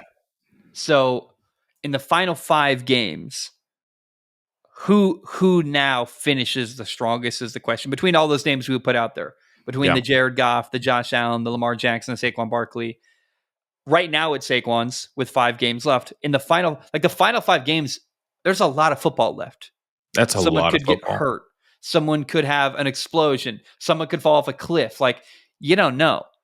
I don't think anyone other than the names we've listed, though, can come out of nowhere. There's no sleeper right now other than the people we've listed. I don't think it's going to be Josh Jacobs is going to explode for another. He's 500 yards behind Saquon and Derrick Henry, right? He's not going to catch him. So other than Josh Allen, Lamar, Saquon, and Derrick Henry is like a dark horse. He's not really, he's not going to win over Lamar, but he's, I think, in the mix. Those are the 4 names, and then Jared Goff.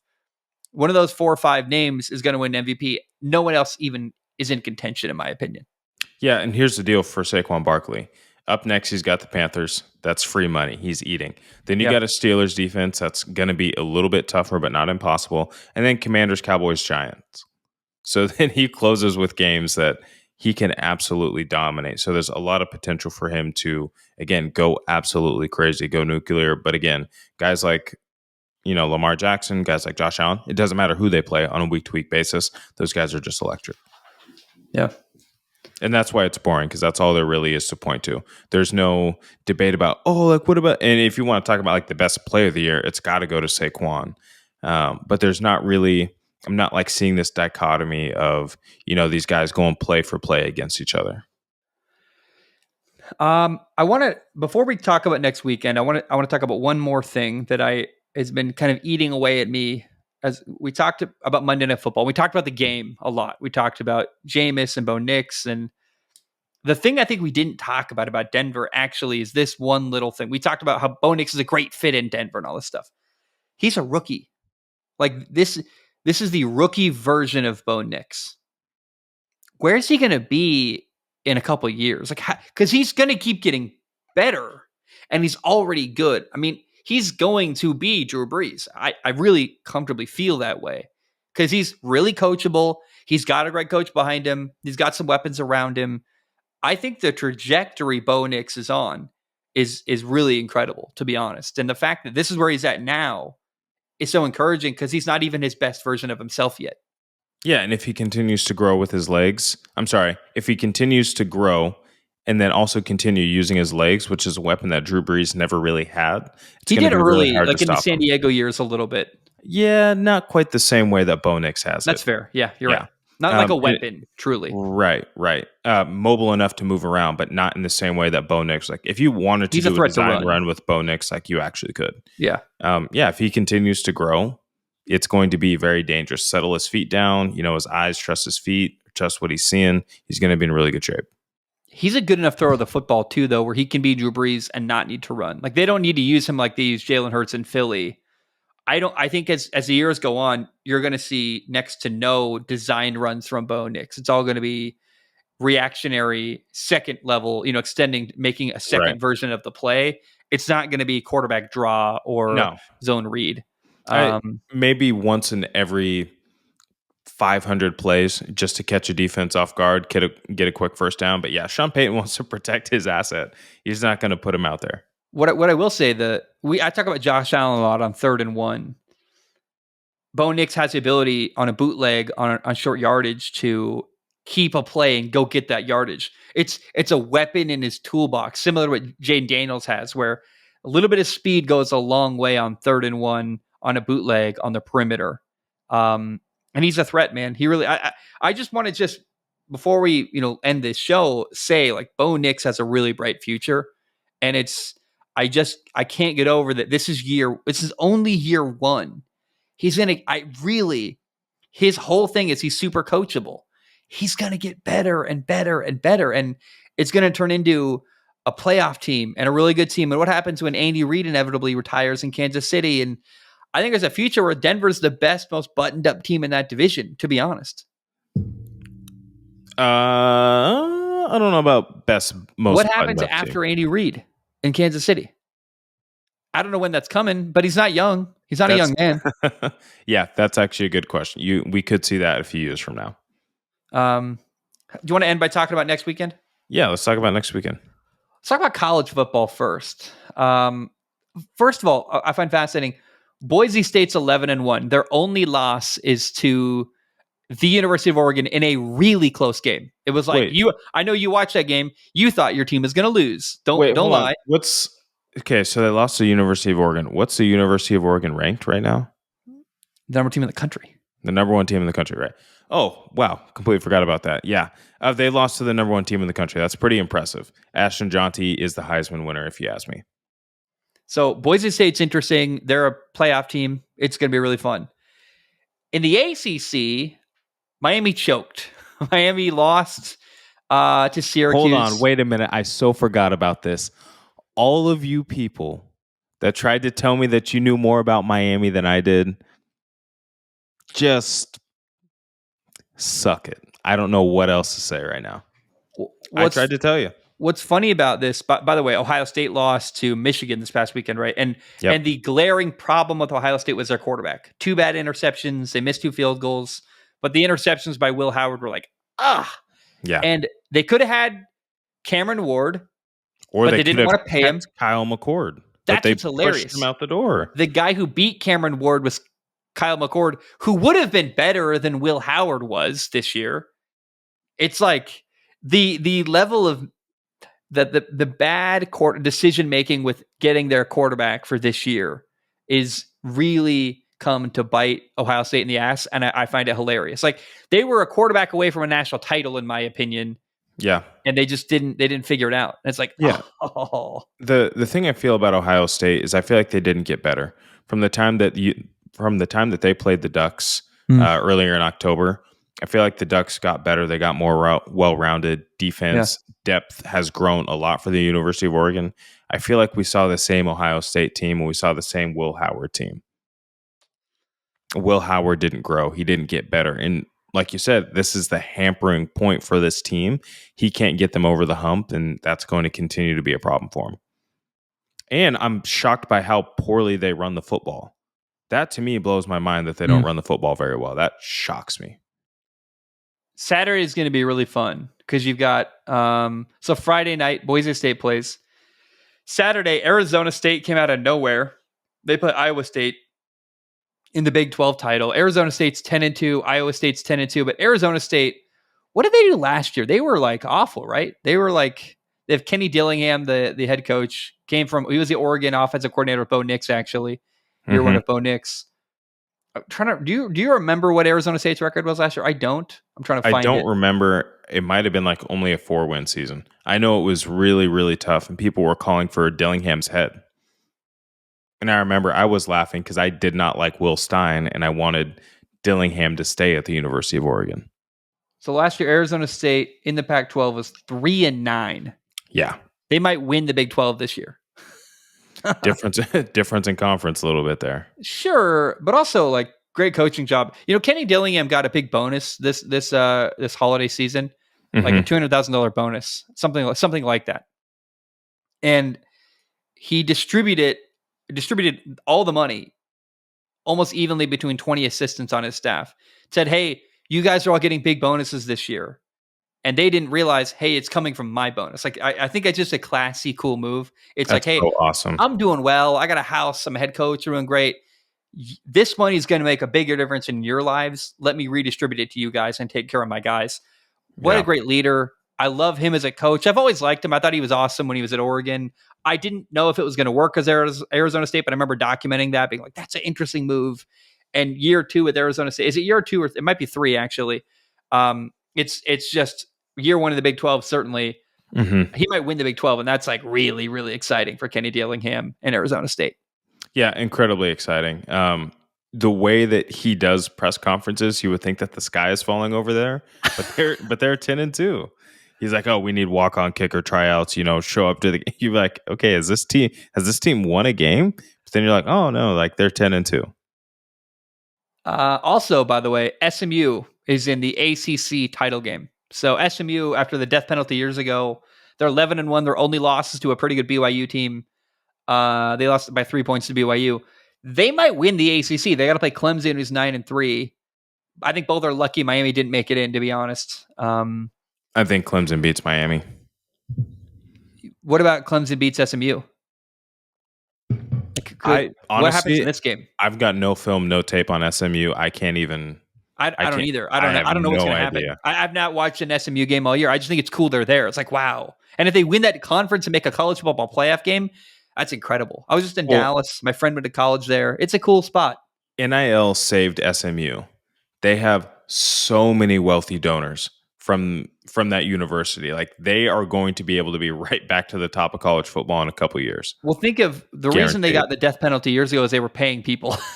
Now they're allowed which is the to irony. do it. Which is the irony. Like, now they're allowed to do thing they got canceled for. That's actually the interesting thing about the SEC, right? they were obviously paying players before paying players was appropriate. But now that everybody can pay players, you see this, again, distribution of athletes across these different schools and universities. And the stacking of the programs has reduced a little bit. Mm-hmm. Parity in college football. Yeah, your backups are no longer, you're not like 4 deep anymore at Alabama and Georgia, blah, blah, blah. And here's the thing is like now 12 teams is too many in a playoff.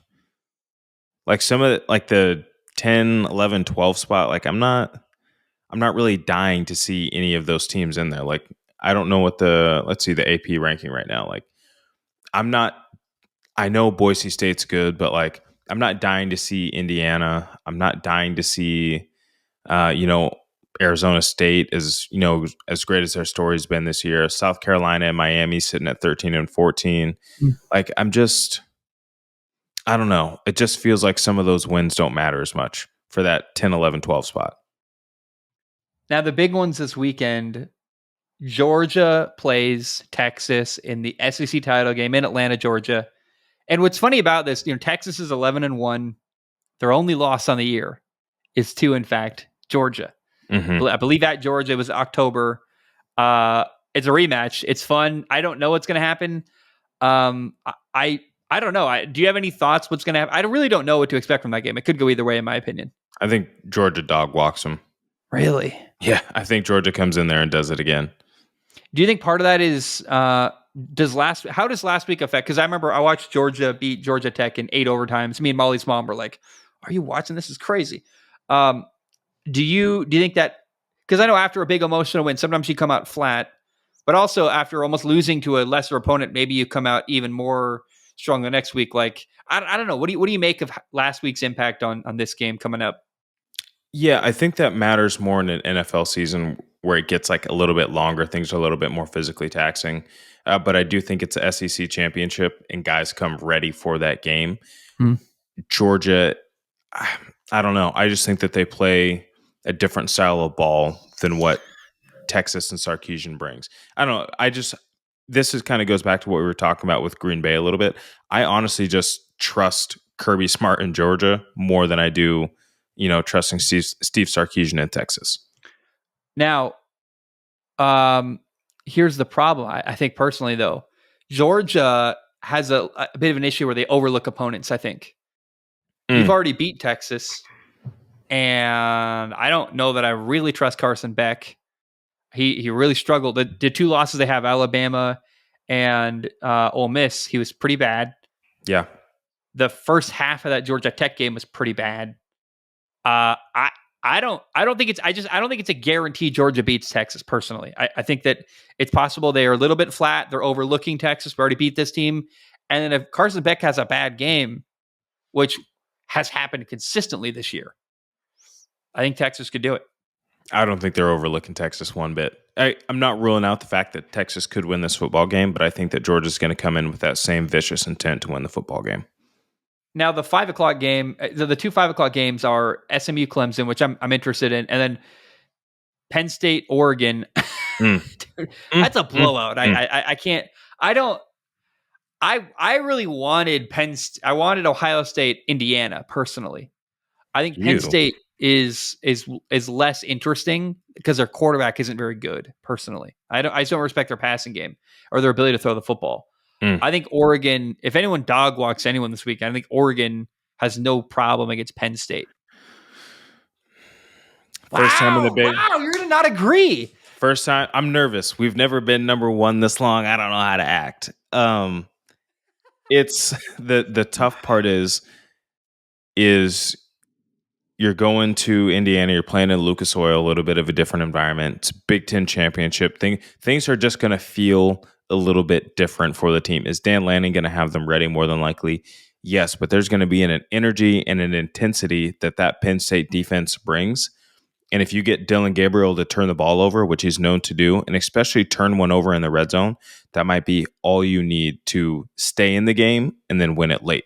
I have a hard time thinking that Oregon can truly blow them out. A 2-possession win for sure, but I don't think this is going to be like a 41-10 type situation.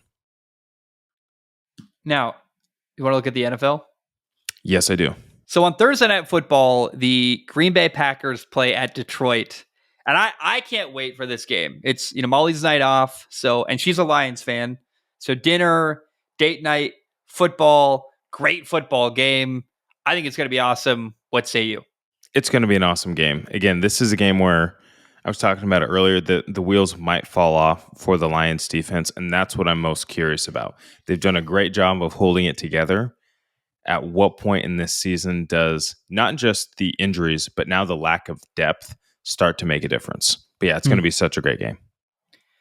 In the NFL, so that's Thursday, Sunday night, or a Sunday morning, excuse me. Morning for me, I think noon, 1:00 East Coast time. The Browns play at Pittsburgh. Last time they played 2 weeks ago, it was in the snow in Cleveland. Cleveland got the best of the Steelers. Now the Steelers coming off a great game. Russ had an awesome performance. I think the Steelers win comfortably. I don't know what to expect. I don't think we see a follow-up 2 weeks ago. I think in Pittsburgh, without snow, this game is leaning more towards Pittsburgh. What do you make of Pittsburgh Browns this weekend? It's going to be a game where you got to pull out the popcorn again. You're going to have Jameis Winston back there. It's always going to be showtime. Will the Steelers defense hold up, and will the Steelers offense continue to build that momentum? I think will be the big thing, because the Browns defense has showed this year it's not impenetrable like it was in previous years. There's going to be an opportunity here to win in the weather, or in fair weather. Sunday Night Football is a really good game. We'll talk about it in a minute. But the only other game, I almost wish this could somehow be flexed into like Monday night. Seahawks at Cardinals. It's the 1:00 West Coast, 4:00 East Coast time slot. The late afternoon game. That's going to be incredible. I think that's like a battle for the division. We talked about these teams a lot. Mike McDonald, Jonathan Gannon, Geno, Kyler Murray. It's a great game. I don't know who's going to win.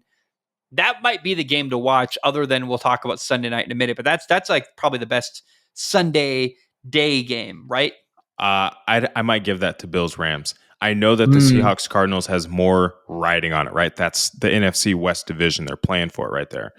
But Bills Rams to me is so interesting. The Rams are a team that can just, like, they can win games if Matt Stafford's hot at the right time. If things are flowing, they're dangerous. They're just a team that you don't want to play. And the Rams kind of got embarrassed. I don't know if you want to say embarrassed last week, but they didn't have a hot game. And I'm sure that they're going to be coming out looking at this like, hey, this is a Buffalo team that's trying to come in to our house, even though it's not really a home game down there in LA for them.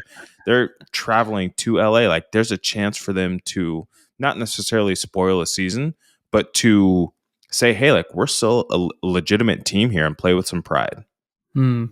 That's why I think it's interesting. I didn't even think about that game. I was not even going to pay attention to it, honestly. And so, but you're right.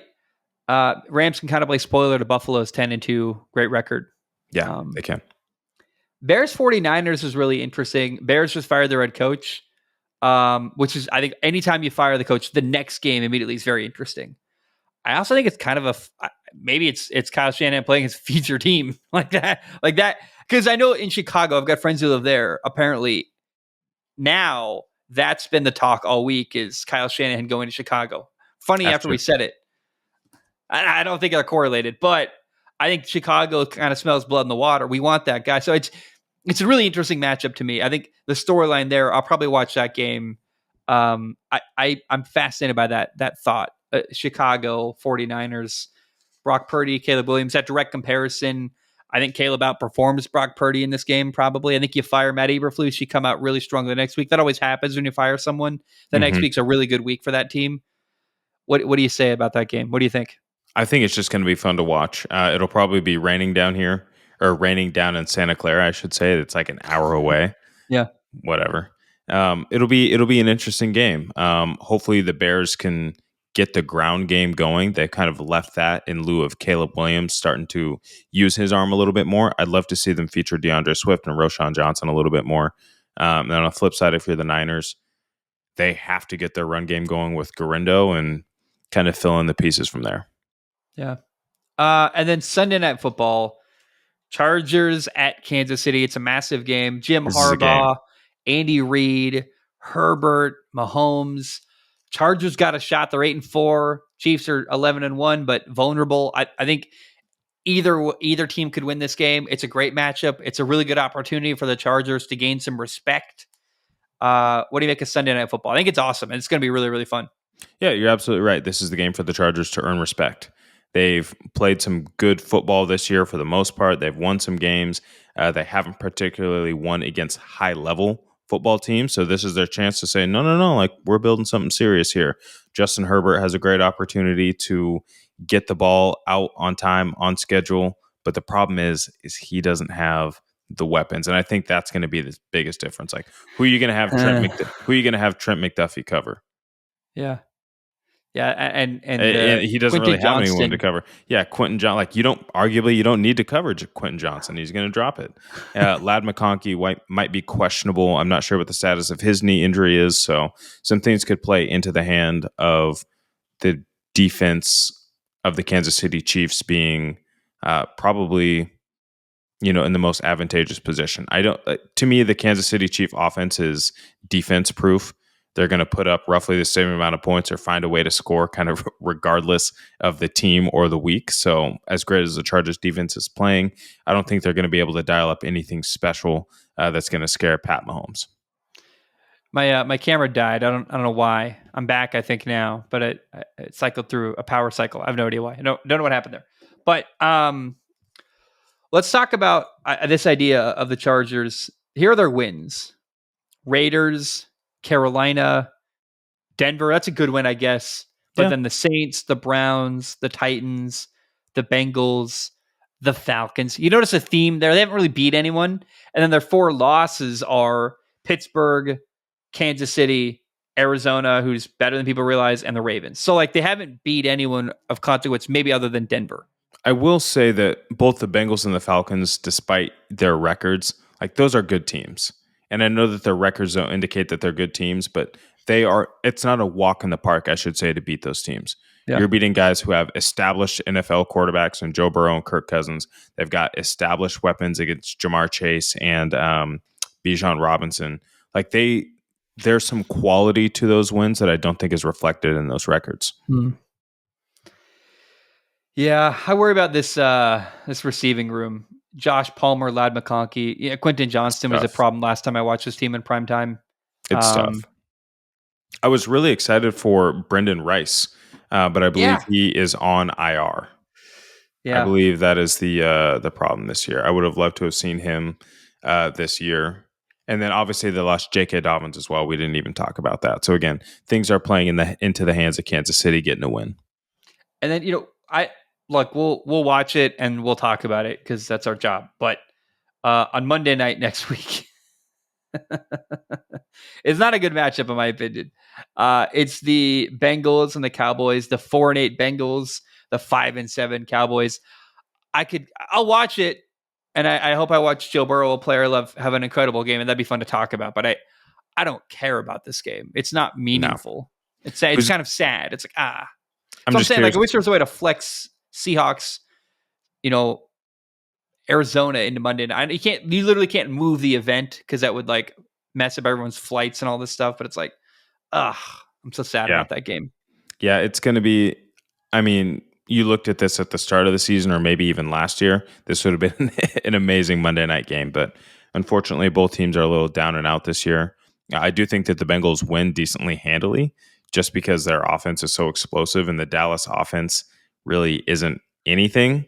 Yeah. And even though the Bengals defense isn't great, the Dallas Cowboys offense is so lackluster that I'm not sure. You get where I'm going. Yeah.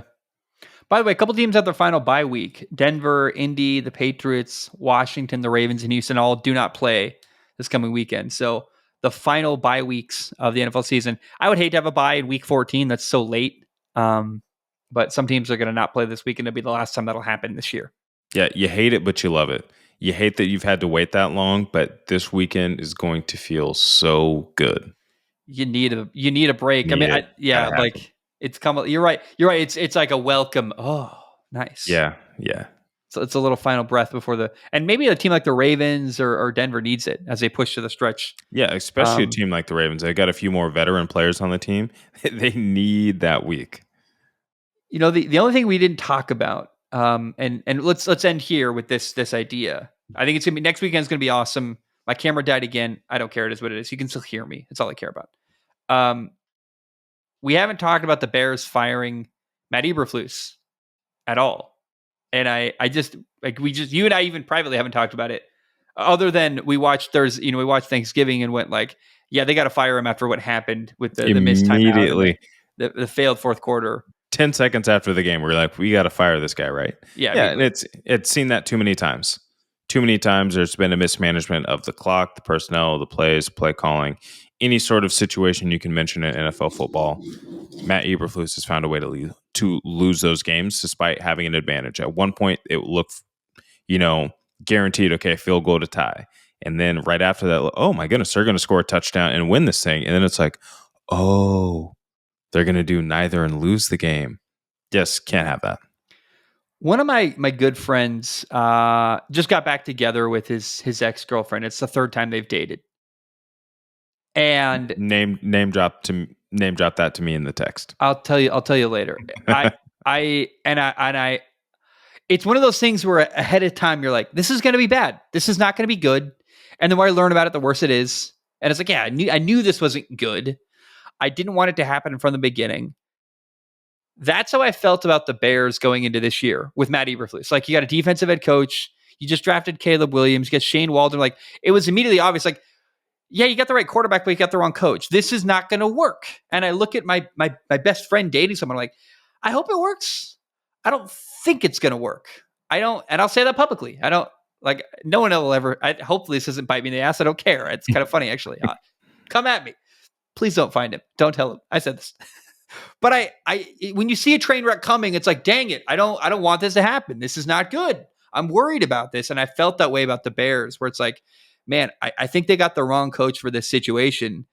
And it played out exactly like, unfortunately, I kind of think we thought it would, which is like, hey, he's not the right coach. You're going to waste a year with Caleb Williams. You can't do that again next year. You gotta do better next time. You got to get an offensive head coach who's going to work well with Caleb Williams and build his foundation. And I think I said it earlier in the show, but the Bears have let down multiple quarterbacks in a row. And Trubisky was a bad draft pick, in my opinion. Justin Fields has his problems throwing the football. This one is a great pick. Caleb Williams can throw. He's good enough. He's really talented. He's smart. He's got everything you want out of a quarterback. There's no hole in his game. There's no problem. So you got to get the coach and figure it out. If you can't, it's on you, not him. There's some holes. He's a little inaccurate at times, but yeah, you're right. They have to get this next coaching hire right. And it's not Trubisky or Fields. No, and I hope that the coach is not Cliff Kingsbury. That's the only head coach that I would stay away from. Yeah. Man, that's all I got for you. I love you. How I dropped that bomb to close out the episode. We'll have to do an episode on just who's the next head coach of the Bears. Oh yeah, it'd be I can't. This is going to be such a fun off season. Like, with all the, I think there's going to be a ton of movement. Actually, Can we actually? I know we got to go, but we don't have to, I guess, but I want to. I look around. We have to. But I think Miami's going to have a vacancy probably. The Giants might. I'm not sure. I think the Bengals might fire their coach. The Jaguars are probably going to fire their coach. The Raiders are going to probably fire their coach. There's the 49ers might part ways with Kyle Shanahan. Like, there's going to be a lot of movement. Oh, and by the way, a lot of interesting coordinators available, whether it's Ben Johnson or Bobby Slowick or Cliff Kingsbury or Mike McDaniels. I think there's going to be a lot of pieces on the board getting reshuffled, and it's going to be really interesting to see who goes where in the NFL with head coaches and offensive coordinators next year. It's going to be glorious to follow. And there's a few head coaches that are sitting on the couch right now, probably looking for a job. Your Mike Vrabels, your Bill Belichick's, guys that want to come back. Where do they fall? I'm sorry to extend this further, right? But where could Mike Vrabel go? I don't know. I don't know that he's got a great place in the NFL because he doesn't work with quarterbacks. I just don't think he's great. I don't. Maybe New Orleans. He's not modern NFL, is what you're saying. Yeah, is he New Orleans' next head coach? Is he the Jets' next head coach? Like, where does he go? Like, where? Because Vrabel's a good coach. I think we all agree. Like, he did a great job with the Titans. He elevated them a lot. Like, I really respect him. I don't know where he fits. And a team that needs a head coach probably either needs a coordinator on the offensive side of the football, or like the Raiders is going to have probably a rookie quarterback and need help there. I don't want Vrabel working with a rookie quarterback. I don't want him working with Caleb Williams or a team that needs an offensive coordinator. It's like, where does he fit? Maybe Cincinnati. That'd be really cool, actually. That's the best idea I've actually had probably all day. Is Mike Vrabel at the Bengals would be probably a home run, actually. And then you got to make sure, again, you get a good offensive guy that Joe Burrow wants. And again, what offensive coordinator or offensive talent isn't going to be like, wanting to come and work with Joe Burrow? Yeah, who can't work well with Joe Burrow? Right. Personally, just Joe, go out there and do the thing with Jamar. Just go do it. What about Vrabel and McDaniels? That's the guy. Do you needed a veteran guy who knows how to do it? Like, that's a great idea. Burrow, McDaniels, Jamar Chase instead of Tyreek Hill. It's just a younger version of Tyreek Hill, basically. Like, that's an incredible idea. If Mike Vrabel and Mike McDaniels in Cincinnati next year would be like unbelievable. That'd be crazy. Damn, that's a home run. Let's end it there. I can't say anything better all episode. That's like, wow. Why did it take me so long? Dang it. Man, I love you. I appreciate it. Thanks for your time. And I'll see you next Monday night, man. Yeah, thank you. Talk to you soon.